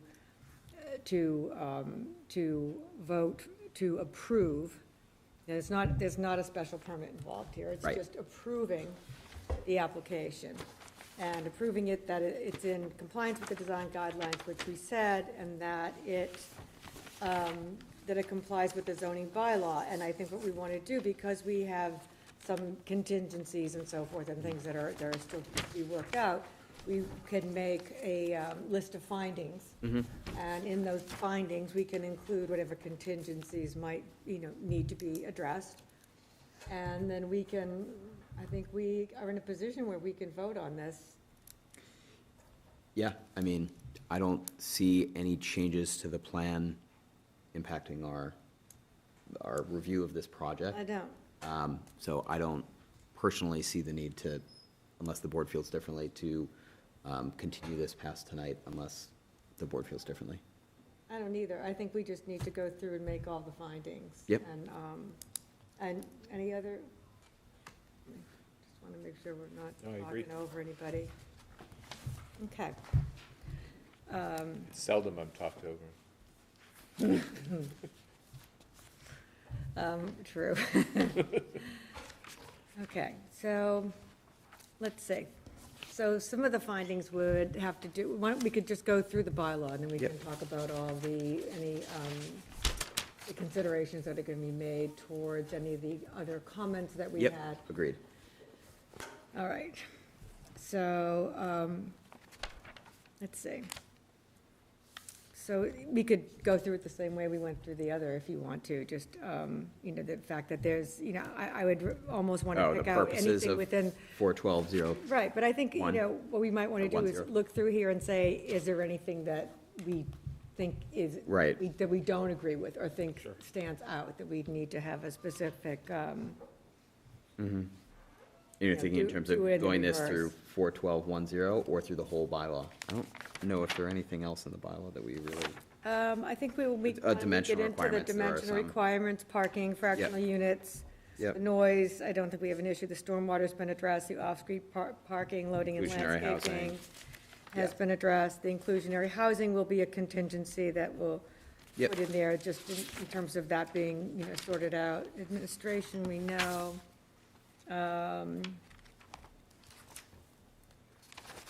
See, this is the part I'm thinking, the redevelopment area shall include all of Swampscott assessors parcels 17-9, 17-9E, 17-9F, and 17-10B as the same may be combined or subdivided, regardless of whether such lot are in common ownership or control, and shall be deemed to be a single development lot solely for the purposes of determining whether a project meets the density, dimensional, landscaping, and parking requirements.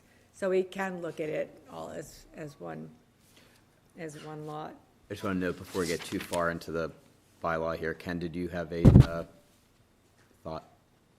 No, I was just going to ask that, I was just going to ask that maybe you can vote tonight with the contingencies or conditions that you've outlined. And obviously, the occupancy permit for the project clearly will not be able to be issued until those conditions have been met. But that would not preclude you from voting on it this evening. And as I raised my hand earlier, you apparently have subscribed to that concept, and that's what you were just about to do. And I was going to just thank you for that. Okay, Thanks. all right, so, Okay, so I guess we just go through every section. Yep. Like you had mentioned, I think so. starting with purpose, 41210 purpose. Yep. We find that the purpose has been met, so the Yep. same kind of thing we had to do with, Right. Encourage production of variety housing size, support vibrant neighborhoods, locate housing within walking distance, public transit, town centers for Preserve- economic development. Yep. Preserve open space in a community by locating housing within or adjacent to developed areas and infrastructure, providing investment in public transit and pedestrian and bike-friendly infrastructure, and increasing the municipal tax base. okay, so I think that we want to do is have a finding that section 41200, regulations pertaining, section, 1.0 through 1.6, we find that all of those conditions have been met. Yep, okay. And then we go scope and authority, that has also been met. Yep. Multifamily residential, the definitions, that's not something Skip through that. that. we need to Permitted look at. uses, permitted uses. We look at the Development project. B4 uses, that has been met. We go to dimensional requirements. Here's where we can make a finding that there will be Dimensional waivers needed. some dimensional waivers needed, and they, we, see based on, our current knowledge of what those will be in terms of some setbacks and some existing setbacks and then some potential additional waivers for setbacks that may be needed once we see the A&R subdivision plans, that we, as our understanding at this point, is that we do not see any issues with granting those specific waivers. Agreed. But they will be, we will get a list of those when we do, A&R. when we do the A&R and the subdivision. Okay, so we can just have, we'll have it for the record. Do that for next meeting. Okay, so that would take care of that. The parking parking requirements, requirements. we've also discussed the need for waivers for 100 parking spaces, and there is currently no objection by this board for granting that waiver, but we need those in writing as well. Right, with the Sort of updated a- count. Right, a list of, well, I think what we'd like to see with the submission of the A&R and the subdivision would just be if you could attach the list of waivers you're requesting. And then we can just make an addendum to the decision and Yep, just say that to it's reflect not a that. special permit, so we can Right. just say, we can sign off on those. Is that agreeable to everybody? Does that sound reasonable? Yes. Okay. Fractional units, that's something that you're working at with the Affordable Housing Trust. That issue will be, you're requesting that you build 16 affordable units and that the fractional one, the 0.3, becomes a fee in lieu, which that we trust that will be settled and negotiated with the Affordable Housing Trust, and whatever it is will be worked out with them. Okay, so, and then. Nothing on application, nothing on Noise, pre-application. nothing there, nothing under stormwater. We've agreed and looked at all the stormwater management, the off-street parking, loading, and landscaping. We have, noted the comments from building department. We see no issues with that. The inclusionary housing, we've addressed that. That's also under the same as 41270. Those that essentially will go together. Administration, keeping it up with the fall administration rules relative to the application requirements and context. So we can make a note of all of this and make sure the town clerk has it, so Right. that he'll also know what we're expecting, what additional information we're expecting. Pre-application review we've done, application procedures have been done. We have a letter from Marissa, and I've reviewed all the plans myself, that everything that was submitted to date is complete. All of the reports and everything we've requested has been submitted, so that is another finding we can make. Evidence that the development complies with the design guidelines, that's number 7 under 412.12.2, which we've also voted on already. Fees, we don't have to discuss that. Plan approval is just select board, that's already gone. Public hearing, we've on the second one now. Satisfaction of, okay, prior to granting of any plan approval, the applicant must demonstrate to the satisfaction of the Swampscott Affordable Housing Trust that the method by which such affordable rents or affordable purchase prices are computed shall be consistent with state and federal guidelines. So that would be, our finding there would be that is the contingency that we're putting forward with the developer and the Affordable Housing Trust. Okay? So that I'm just gonna put in as a contingency. Plan approval decision. They will make a decision on the application for plan approval by simple majority vote.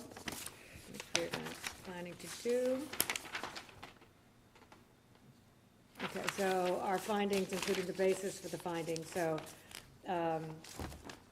I think you know, Marissa, you'll have the recorded copy of everything that we're saying here. We can, Yep. you know, so we can kind of transcribe all of that, and then, you know, I'm happy to go over and proof with you to Yeah. make sure that we get everything correct in Yep. terms of the findings, including our basics shall be stated. So we'll get that to you. Decision by the approving, including detailed reasons, therefore, shall be filed with the town clerk. Copy of the decision shall be mailed to applicant. Okay, effective date of 20 days will we know about the appeal period. Okay, so criteria is the approving authority shall approve the development project upon finding that it complies with the requirements of this section 4.12.0.0, including without limitation, that such development project complies with the design guidelines, which we said it does, and with the definitions of the design guidelines, which we voted that it does. So we may impose conditions as necessary to ensure compliance.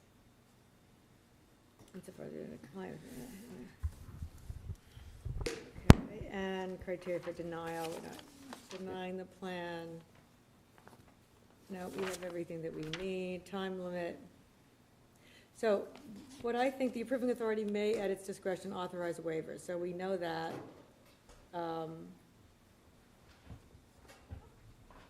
Okay, so I think what we need to do here is that we need to make all of the findings as we just discussed, and also include findings from the comments that we Yep. had received, which we discussed. And these were either, you know, agreements that you made in terms of, replacing for the most part the native plants for the non-natives. Just the things that we've discussed that we are assuming you will be able to, that you either said, yes, we're definitely going to do that, or, to acknowledge that we've discussed all of the issues that came up in public comment and comments from the boards. So that will be included as well. So I think once we get a draft, we're going to have to really go over it and just make sure that we really flesh out all of the answers and provide Totally. all of our, the reasoning behind everything, so. Right. Agreed. Does that sound reasonable to everyone? I don't want to sort of gloss over anything, but clearly we can't write all of this now. But essentially that, which has been recorded, outlines what the findings that we will be making, and the fact that we will be, that we'll have contingencies for waivers, which we don't anticipate any issues with, and with the Affordable Housing Trust issues, which we also don't think we're going to have any issues with, and with the understanding that we'll be receiving, I don't know how soon you think you're going to be back with the A&R? We'll be back next month. Next month, okay. Great. Now that we've got that out of the way, now it's time to let's draw the Okay. plan up and. So, do you want me to make a motion? Or? I think a motion would be helpful. Just one comment, the only other condition that I might add, which is standard, is just to comply with all staff department requirements, not, Yes. the I&I fee, anything else by fire, building, health. Right. So, wanna the mention I-9 fee that. is a good thing to mention. I Yeah. don't know whether that's, been discussed already. I mean, we have an I-9 fee for every bedroom. Right. Every bedroom that you add, okay. So that we can also make a note of. Can I just put that in here? And as far as the staff comments, of course, they are in compliance. However, I would say that there were a few conditions with the recommendations that were made by, is it Detective Cable or Officer Cable, regarding some of the sidewalks that may have been listed as criteria for, or contingencies, that I don't know that we have agreed to do that, that we don't think it's in that we've agreed that that particular sidewalk Right. and the safety issues have been addressed Right. at a different location. Mhm. So I don't want to In a different dismiss way. his, very thorough and well thought out comments at all, but I think we want to make that distinction, so so that the police department's aware that that has been addressed Right. in a different part of the plan. Okay. I agree. My thing was more so just like the standard sort of routine stuff Right. that they comment. Well, I still, I mean, there was, Yeah. he was very specific, and it was incredibly thorough, and I just don't want there to be any misinterpretation that we're being Right, it was dismissive at all. anything but appreciative. Because that's not the case at all. Okay, so if that's, all right, then based upon what, is there anything else? I think before- the only other thing that I think you had mentioned, the willingness to sit down with the tree folks to discuss some tree alternatives. Yes. I think we had talked about that, one of the findings. did, I just want to yeah. note that as well. As well as the folks on the Energy Committee, Yeah. just to hear their thoughts. So I think that would be helpful and appreciative if someone from the team might be able So we to. can, once we get a draft together, we can fill in all these things, and then we can, Yeah, for the public, I we just can wanted to get make this sure that over, was. And I just want to make sure we cover all those details. So the sooner we can get a draft, the better, obviously. In the Agreed. meantime, based upon the vote we took to, Do we have to close the public hearing before we take a vote? I think we do. I think so, yep. Yeah. So is there, right? yeah, Yeah. I guess we didn't. We didn't closed vote to close public it. comment, Right, but, right. Okay, so. move just for to close the formality's sake. Public hearing. Second. All right, all those in favor? All right, public hearing closed. Continue. Okay, sorry. and so I'd like to make a motion to approve, what is it called? What is it called? Plan approval This 24-18. application says site plan review, but this is not a site It- plan? No, it's a plan review approval That's is what correct. it is. That is right. Thank you, Mr. Schwitzer. Plan review for the redevelopment of 450 Paradise Road, as presented, let's see, I guess the application date was December. November 19th, I think it November was. 19th. November 19th. Okay. So it says 600, no, okay, this is, I just want to make sure I have the correct, we don't have an application number, I suppose. 24-18. 418. Oh, here it is, right in front of my face. Application 2418 for approval of multifamily development and redevelopment of the Swampscott Mall area, based upon the findings outlined by, through this meeting tonight between the development team and the planning board, and incorporating comments from the public and from town boards and committees, and our own approval, our acknowledgement that all of the criteria in the Venice Square design guidelines have been met. I make a motion that we approve the plans as presented this evening, with the understanding that we will be reviewing additional plans, subdivision and A&R next month. Is there a second? Second. All those in favor? Aye, Aye. Aye? Aye. okay. Thank you very much for your you. time and your Congratulations. consideration. So our work now is to get this, big letter together for you, so we want to be able to Yeah, that'll be fun. dot all the i's and cross all the t's. But I'm thrilled, and I think you've done an amazing job on this. I'm very excited. It's something that I've, if you couldn't tell, I've been incredibly supportive of for a very long time. And I give you a lot of credit, Mr. Rose. This is a big leap, and your team you've chosen, is outstanding. So, Thank you. Thank you. I can't wait to see it happen. Me too. Yeah. Can't wait to hear about some new tenants. We're excited. Yeah. I'd like to add that it's really wonderful to see that property this size, that attention to how to move it forward can have a really large impact on a community Yeah. this size. So in a lot of environments, a property this size or this kind of square footage would be many people that would have to coordinate to bring this up. And I think we're very fortunate Very that lucky. you own it We and you got have the vision lucky. to do this. We've talked about it. We are very lucky, the Stop and Shop coming up for sale, Things which we get- chased for 20 years. Yeah, and 30 serendipity. years. Everything came, the planets aligned. Okay, Anyway, thank you very much. Thank you. We'll see you next month. Okay, we'll see Thank you next month. So Nitty.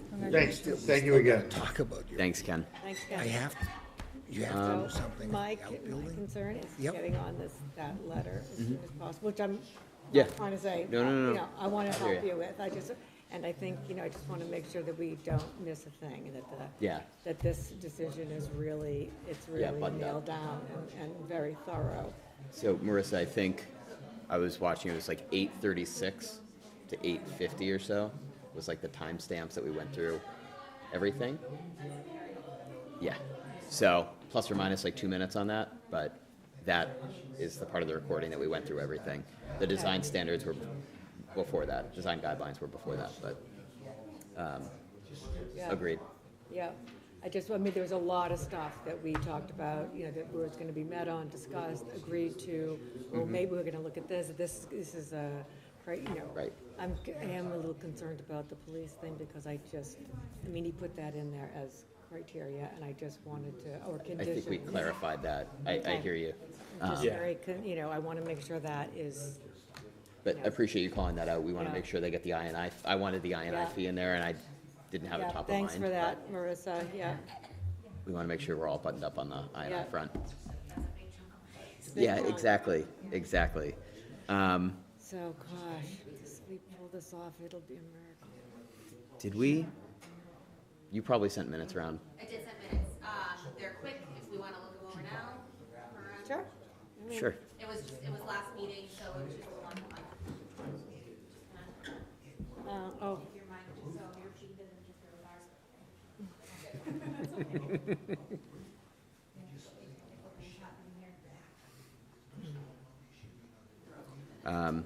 When did you, I'm sorry, I just need to find the meeting minutes.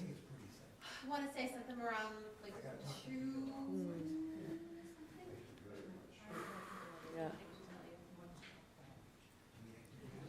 Yeah. Okay. Oh.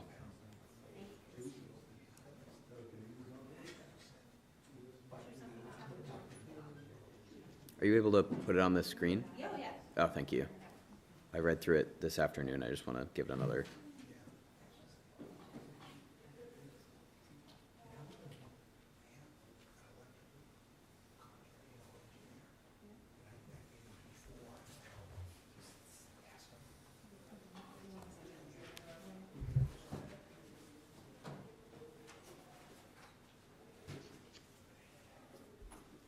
Good night. Thanks. Good night. Of course. Thank you. Good night.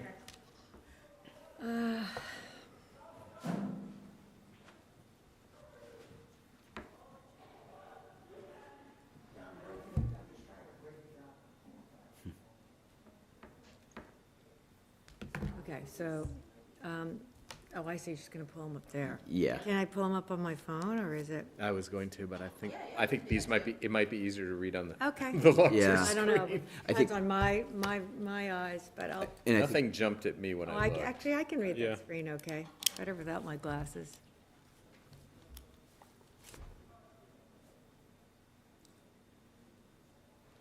Ted, you can do a dramatic reading for us.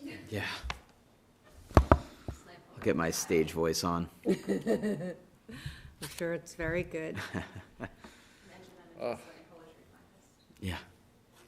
Maybe at one of the new tenants in Finnan Square. Gosh, I just, It's an exciting thing. I'm very excited about it. Yeah.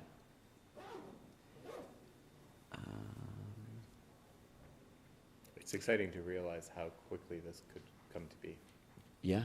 you know. Well, I think it will take a while, certainly, to get It will take a while to, But, Didn't he say, I think the timeline at the last meeting he walked through was like phased over 3 Yeah. years or something Yeah. from really start to finish? yeah. but Which it's for exciting. a project this size is, Considering they have to stop construction for 4 months for holidays season, that's pretty good time. Yeah, that's true. Yeah, so, I'm excited. it's interesting to be seeing the amount of construction in Revere and Mhm. now in Lynn. Just the speed that these do get I built know. because of the It was, methods. yeah. Yeah. And it was interesting from a zoning perspective. I think Revere has like Revere Beach waterfront master plan, like separate from their city master plan. They have one for that whole neighborhood, which is just interesting to see from, the first condo I looked at to buy in my life, I was like 22, was on Revere Beach. And now my I gosh. drive by it all the time, like, that was $60,000 15 years ago, and not It's that not- price anymore. Yeah. Yeah. Shocks me is that the road that goes, whatever that road is called, I don't even know, that goes right behind it through Revere, with the marsh on either side. Oh, So yeah. not 107 is one thing, but 1A. it is 1A, right. Yeah, North Shore Road. It's just marsh on both sides. I mean, the waves are sloshing over it in storms. I have a hard time believing that they don't get any pushback in building right on the beach there. I just don't get it. I drive up and down that road twice a day, and I think about that all the time. And none of them have basements. I mean, they're all up on stilts. Right, It's just, Well, they're a very specific building type. yeah. right. And, in looking at it, there is a Thai restaurant called Seize the Day. And Seize the Day, If yeah. you go in there ever, it's good food. Yeah, If you I've go heard. in there ever when it's stormy, and you walk across their floor, water comes up Oh, yeah. inside the restaurant. Wow. Brand new building. Yeah, interesting. Yeah. It's a click down floor that they get enough, enough Oh my water God. crosses the waterfront. So they must have the knockout panels on the bottom, or if they don't have, I Yep. don't know. I couldn't live in a building like that. Nope. All right, let's see. Okay, oh, we have them. Yep, we have them up. Here we go. Little. Just make that as big as you could, please. Yeah. Yeah, if you could blow that, oh, thank you. Much better. Okay. I'm getting a little glare, but I can read around it. And I think you can scroll down a little Yep. bit. Keep going. Yep, yep.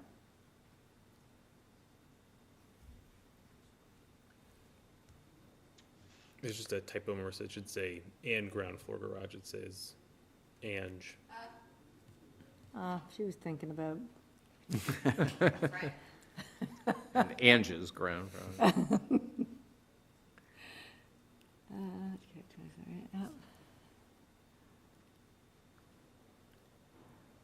Okay.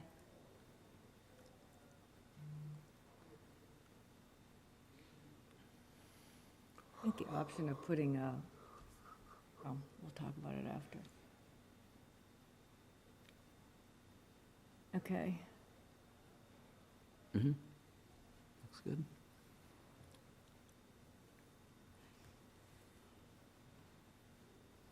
Keep going.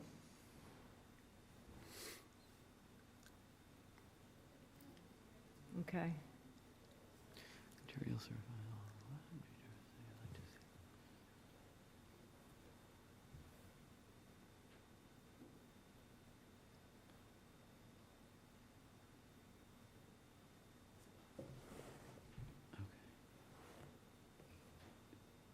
Is there any more? Can you move Yep, forward? keep going. Oh, yeah. Okay. Very good. That was it? So, Looks good. Is there a motion to approve the minutes from December? Second. All right, all those in favor? Aye. Aye. December 2nd or December 4th? December 4th. December 4th. I was just seconding the motion. Sorry. I wasn't correcting the date. I should have said me too. right. Only other thing that I wanted to mention, any, business not reasonably foreseen by the board. I spoke before the select board last week, I think, about our zoning bylaws, potential zoning bylaws for 2025, and some longer-term ones that we had discussed, the short-term rental and the signage bylaw for next year, and the ones for this year, there were no complaints. They were in full support of those initiatives, so I think Great. at this point, we should kind of dive into the details of those. I believe the FEMA gave us the approved flood maps as of Yep, those are Thursday or out, something. yeah. So Good.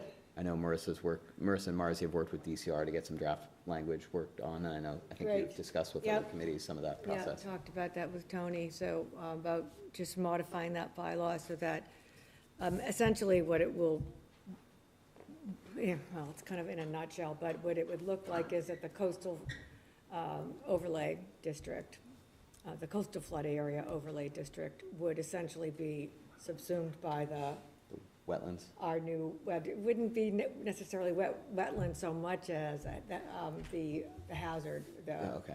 whatever they call it. I can't even think of the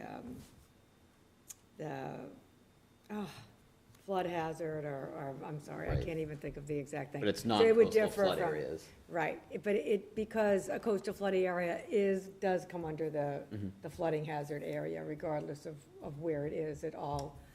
And there are new guidelines that we have to comply with. And essentially, the most important part about rewriting the bylaw is, A, to comply with, what we're supposed to be saying in these bylaws, to incorporate the new maps, and also to get all the language. We're using all different language. The state uses some terms, we use a variety of different terms.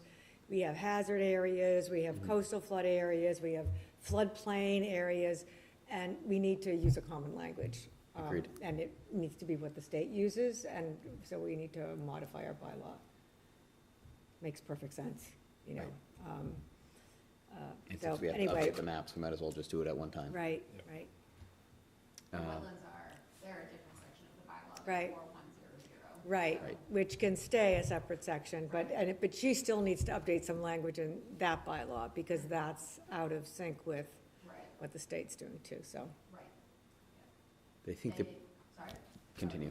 The wetland section of bylaw really just they have pretty stringent regulations anyway. Right. It basically all comes down to no building in the wetlands in Right. a nutshell. And so, I don't think there's any reason to change those regulations.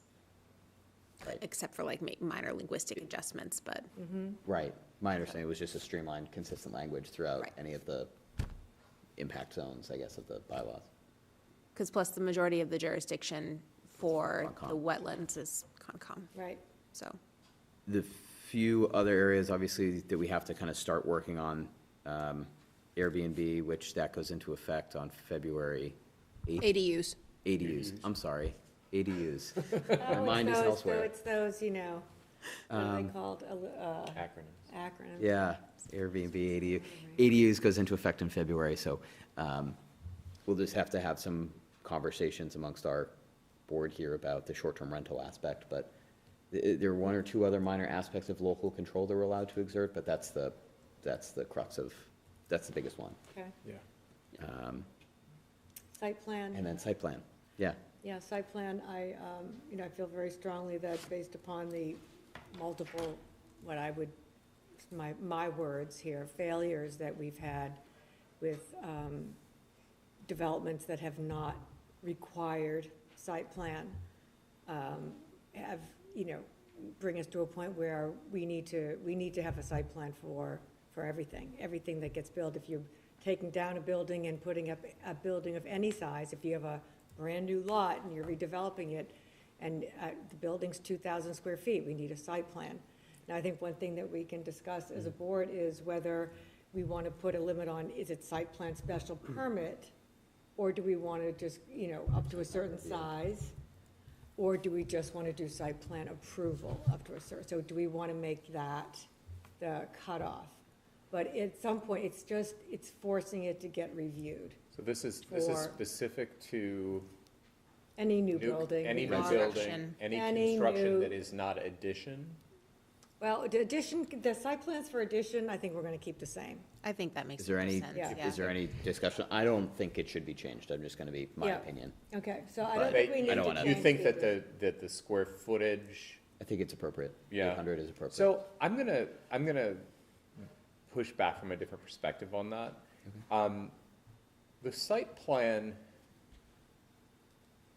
I might process the site plan as being something that is responsive to the neighbors. And I think that the square footage of the building is arbitrary in relationship to the impact that a building can have on a community, because if there is a lot that's developed, if it is in a community that has smaller lots and smaller houses, it's still having the same direct impact that a building of a larger footprint where there are larger lots and larger houses. So just from an equity standpoint, I think that we should be protecting the residents of Swampscott, whoever they are. And I think there's an arbitrariness to the square footage. I find that also in many other areas, not necessarily this, but, you know, the fact that a non-architect can design a house up to 5,000 square feet. Yeah. And over 5,000 square feet, you need to be a registered Yeah, architect. Where'd That's arbitrary. Where'd that come from? Right. Yeah, exactly, because ugly and dangerous exists under 5,000 square Right, feet. exactly. So, you know, we should want to protect. So that's a reason I would say, I think it is a really reasonable thing to eliminate the square footage requirement on that. Do you mean for all brand-new construction? Because Ted was I'm just talking about additions. additions. Oh, you're talking about additions? No. Talking Oh, about additions, yeah. or in Okay. terms of the 800 square foot, you know, Yeah, I have anything no over problem with 800 square feet. feet. You know, I think in Marblehead, they do 500 square feet. Is it really? Yeah. I mean, 800 square feet is 20 by 40, right? yep. But it's 800 square feet at one time or collectively within the past 5 Yeah, an aggregate Right. within 5 years. So if you decide you're gonna do an addition, a 200 square foot, whatever addition And then. this year, and then 3 years another, later, right. at a 700 square foot, So it's total 800 square feet over 5 calendar years. Yeah. Which is a good size. I mean, look. It's huge. Yeah. I mean, I mean, as an addition, Yeah. that's huge. yeah.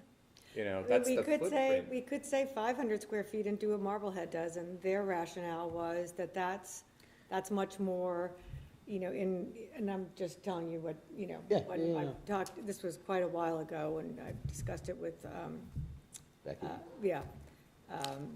when we had first talked about changing site plan 100 years ago, but it was just based upon the fact that, you know, 500 square feet seemed to be, you know, a very reasonable, like, that's a little room you're gonna add on. It's a small bedroom, it's just this and that. It's not, it was less likely to be, you know, it's still for them, it was still, you know, a big amount of, you know, a big addition, especially in their Old Town section, but, you know, you know, they found that was kind of a number that they were comfortable with in terms of, you know, not requiring the special permit. You know, whether we require the special permit or not, my concern is that it goes through site plan. So we Yeah, can that's talk the about thing I'm whether or thinking, yeah. not we want to say, okay, it's a special permit when it goes over X amount of square feet.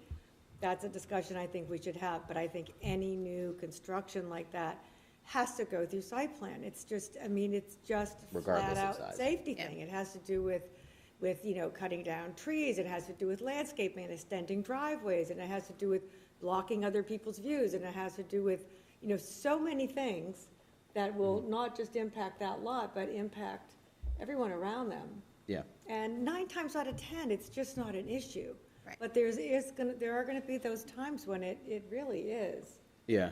And I think I would say, because this is a public meeting and because I would benefit from it too, is the difference between, what is the difference between a site plan review and a site plan special permit? Well, I'd say special permit is a much more, you go through the same steps, you look at it. But the site plan review is not, you make recommendations and you say, you know. Non-binding. Right, they're non-binding. But it does go through review. And so in other words, if they're gonna, you know, okay, I mean, just. I'm sorry to interrupt, I could be wrong, but I thought that when we amended the bylaw, was it 2 years ago, we changed it from site plan review to special permit? We eliminated the review entirely. The only sort of review aspect we kept was design review, Right. maybe for Humphrey Street Right. stuff. Well, that's why I'm suggesting that if people have an issue with it being binding for a small house, which I personally don't. I'm bringing this up for discussion amongst ourselves to say, you know, is that something that, you know, we could bring back in that sense, where we'll say, and this is what that means in this regard. I mean, I think it should be binding. I do too. I mean, Yeah. it's a lot, you know, putting up a big house, you know, it's a lot. And there are, you know, I just think of a couple come to mind immediately, where there are, you know, blasting multiple trees that were taken down, unnatural slopes that ran right into a neighbor's property, that created drainage problems immediately. I mean, it just, And we're talking about one or two family residential structures. That's really the part of the bylaw that we're talking about. So it's not like imposing this requirement is infringing on our housing production I just abilities, don't because think we're it talking is. about. I mean, I No, think we're anyone not. who wants to build a house, if it's 2,000 square feet, you need a site plan. Right, right. And especially too, when, we have so little virgin land left, if I need that, that in of itself, I think any construction on virgin land, if you're building a 200 square foot shed, like, There was something very recent you're that came up putting on, something on land where there was no, Right. where previously there was no structure, and then otherwise, when we're, demoing and rebuilding, we're typically adding greater density. Right. Right. It's very rare that we see a tear down and rebuild from single family back to single family. Right. The last No, one I it can just- think that of was the never one on happens. Puritan, but that was also a coastal flood overlay zone. So, that should have come to site plan review for that element as Well, well. and So- I would say, I think that we are at a time here that there was a lot of development mid-century and into the 60s and 70s where there are buildings that we will be moving into replacing because they aren't meeting current needs. So the value of the property isn't the value of the house. Right. It's the value of the location. So I think we will see more of the types tear of things that you're talking about, where Yeah. we're tearing down a single-family house and we're putting back a single-family house. Because I think there's some housing stock that its life expectancy, it was built at a time where we had moved into like a 35-year life expectancy on buildings, sadly. And I think we've improved a little bit since then, actually, but, in the 70s and 80s, the construction methods were not for long-term. Right. It's interesting, just that house that just came down on Puritan Road that was on the beach, that plans we approved last time. That was built around 1980, I think, or early 80s. I mean, that thing it was just classic 80s, just that kind of whatever. I mean. That came down quick. Oh Drove down my the God, street, did it like, oh my ever. God. That thing. Beautiful new window. Basically, it was like, I don't know if it was plywood. I don't know what that thing was made out of, 3-day demo. but it was gone. I mean, gone. I mean, I drove past it one day. It was like the trucks, the loaders were there. Literally the next day, I'm like, oh my God. Yeah, it's gone. It's amazing what you can do with stick and Yeah. structure. Do either of you guys have Sure. issues with the No, I new don't have construction issues. side of it? I think I would be more in favor of it not being binding, but I would like to get folks in front of us if they're doing something new. In terms of additions, I don't know if we're hearing particular complaints, but I would prefer to keep that as is. Addition-wise, as is. Addition-wise, yeah. Yeah. I think if people have their houses, they should be able to make Reasonable reasonable improvements. changes, yeah. I agree with that. So your thought is new construction, site plan review or special permit? Site plan review. Site plan review for Yeah, new construction. right. Addition is, Under, what is it right now, 3,000 square feet? Yeah. okay, I thought it was is it under 3? 3,000 3,000 square feet. Yeah. for If it's over, for new builds. yeah. Which Under is- 3,000 is basally by right unless dimensional or zoning stuff is needed. So, and in the past year, we've had a couple of applications for, 2,990 Well, see, square feet. this is Right. that's the one that I was actually speaking to, is Right, I think that Which never come dimensional, out that size, by that the way. dimensional is Arbitrary. arbitrary because of the undersized lots in this Right. community. And, realistically, most of the places that they're sized. I don't know. I think the role of the planning committee should be or planning board should be to, be ensuring the quality of life and safety for all residents of the town. So I do think bringing that square footage requirement down or eliminating it, if there's new construction, there's a site plan review. Yeah, I think we should have site plan review for, site plan special permit for new construction. I think I agree as well. But I think it would be helpful are you able to kind of aggregate some data for us for how many site plan special permits we've given for new construction in the last 5 years? And how many new builds application or tear down a new build application we've got in the last 5 years for houses of any size? We don't get them, they just go to the building. Right, can you pull that from the inspector, building who stamps inspector? them. Right, but they'll have a copy of, Yeah. I don't know, I mean, there's stuff that I've seen go through that has just shocked me, to be honest. I mean, I could tell you 3 off the top of my head right now, Yeah. but I'm not going to. yeah. So how many site plans for new construction in the last 5 years, and how many And if permits for new possible, construction? how many just building permits for new construction? In the same span? Yeah. I think that would be helpful for at least giving us some context. It's a good discussions to have, though, you know, Yeah. I mean, it's not why I really, I think it's really important for us to talk about. I also think that's a good discussion to have town-wide. Part of the reason we successfully were able to vote through 4 historic districts was in reaction to just the ability to tear it down, Right. put something new up. And really the conversation we had around what sort of protections a historic district brought in really had to do with the fact that the entire Olmsted district, any house by right could have been torn down and replaced with anything as long as it met the setback requirements. Right. And that really stung some people when they started really thinking neighborhood, street by street, house by house, neighborhood by neighborhood within, or micro neighborhood by neighborhood within the Olmsted district. Yeah. So that sort of opportunity does protect property owners and residents throughout the town if there is a system that isn't as easy as an over-the-counter. Yeah. So I think having that information for our meeting next month, having a couple lines on the agenda as well to visit this in greater detail would be helpful. Yep. The other, piece of this is, and, we can't, bylaw our way out of this, but, over the past several years, even, we've had constant turnover of building inspectors, and now we don't even have one. And we have, a building, we have a building inspector, I guess, part-time, we don't have a commissioner, and it's just, we never have a fulsome staff in that position that can monitor anything. And Right. stuff, it was, acknowledged quite openly that a lot of stuff fell through the cracks. And that's, not me making that up. It just did because of the, workload.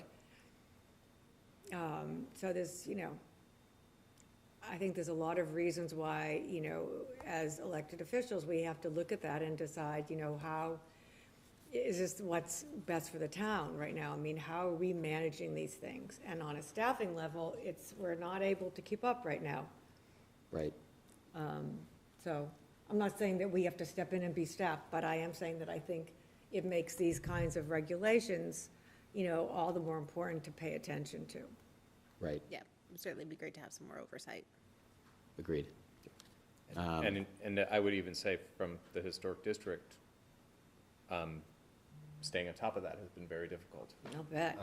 Because there's been a lot of permits, as you know, that have gone out that shouldn't have gone out.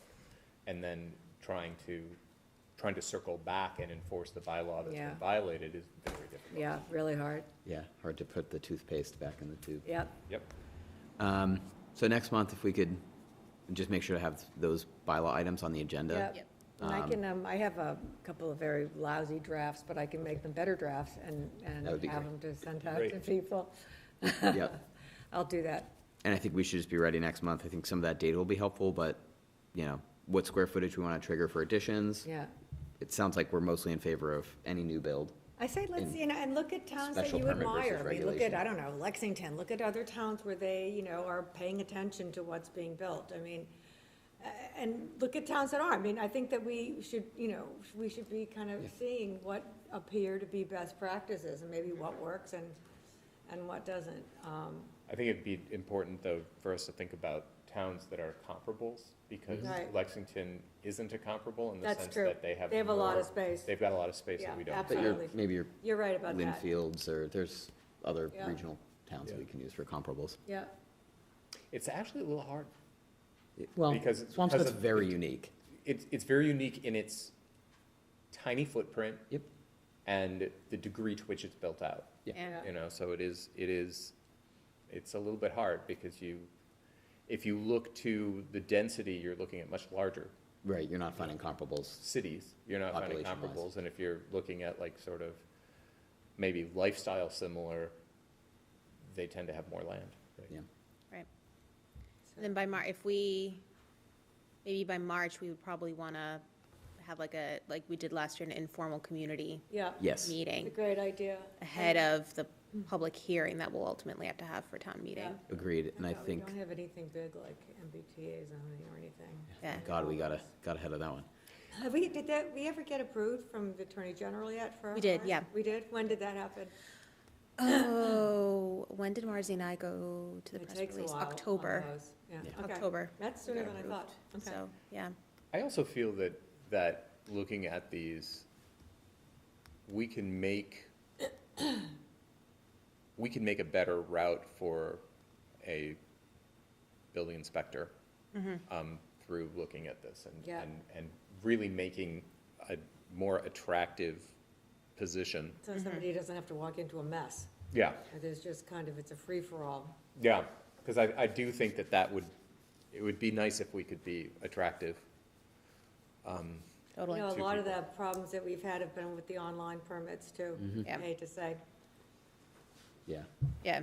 No, there definitely is something to be said for Go applying for. online, get a permit for, Yeah, lie on a half your answers. 2,900 square foot house, online. Right. Bingo, Yeah. No, you're approved. right. I mean, it's scary, so Yeah, So did we approve the minutes? we did. We we did. did. We did. So, I just have one, or that was it, right, for Yeah. I bylaws? think We that can was move it, on and then the with that. 2026 signage and Airbnb, which we can Yes. get to later. One plug on behalf of Marzi, speaking of subdivisions and A&Rs. So in anticipation of the Pine Street housing development, Oh, yeah. the affordable housing development with preference for veterans. So that parcel of land right now is the former warehouse that's since been demoed. That's 12 to 24 Pine Street, and then just around the corner on New Ocean Street, we have, and then 8 Pine Street, we have the VFW at 8 Pine Street, and then we have the dispensary at 1214 or 1416 New Ocean Street. So right now, the dispensary and the VFW are on one lot. Yeah. And then the former warehouse is on a separate lot. The town is looking to do an A&R Yeah. to merge the A&R and subdivide. So subdivide the dispensary and make that a separate lot, and then merge the VFW and the You former don't need to warehouse. subdivide the dispensary, the whole thing can be an A and They're R. gonna be an A&R? Yeah. Okay, Definitely. okay. It doesn't, so just like getting rid of a parcel and making it its own doesn't? Yeah, need as long as it subdivision? has enough frontage, that's all it looks at. Okay, Does it have frontage on a street? End of story. yeah. You don't want to put it into non-compliance, and Right. it, all you need is, you have a few parking spots there anyway, so you're gonna be fine with that setback. The other setbacks are built in. Right, You're not moving the building. right, Just an A and R. great. That's a lot less Oh, you make, and then complicated. the other two lots you can combine, that's like a no-brainer. That's easy enough, yeah, yeah, okay, great. Yeah. So then that'll be forthcoming. Yeah, That's very easy. Okay, great. I think probably. So for she the- says. Okay, so we'll see. Yeah, right. I would anticipate it maybe for the March meeting, Okay. Okay. so. Have there been any plans submitted for February? Site plan or anything? Nope. Nope, so our agenda is just bylaws at this point. Bylaws and Bylaws then, and minutes. and And the subdivision. and then the subdivision for this. Okay. So, and then, assuming I receive materials for the Manson Road subdivision, but I'll be Okay. in touch Oh, about Manson that. Road is continued So- as well. He's Yep. another one that wants to build a 2,999. And house. when they came and met with myself and Gino, Chris Trucas was there, I let them know, I said, if construction starts, Not just a subdivision, but a Yeah. brand new house. a brand new No- house, No oversight. I made them aware of the It's not. the bylaw as it is right now and the changes that might come, and, Well, if we, So. if we write a draft and it gets accepted by the select board, then it is de facto in effect, even if we haven't brought it to town meeting yet. okay. So there's some little tricky thing in there, but you can ask town council, but she'll tell you. Got it. All right. Well, Fun meeting. Any Go team. other motions? Maybe to like Maybe Adjourn? adjourn? I so moved. Second. All right, all those in favor? Aye, all right, thanks, Yes. everyone. Thank Thanks, you guys. very much.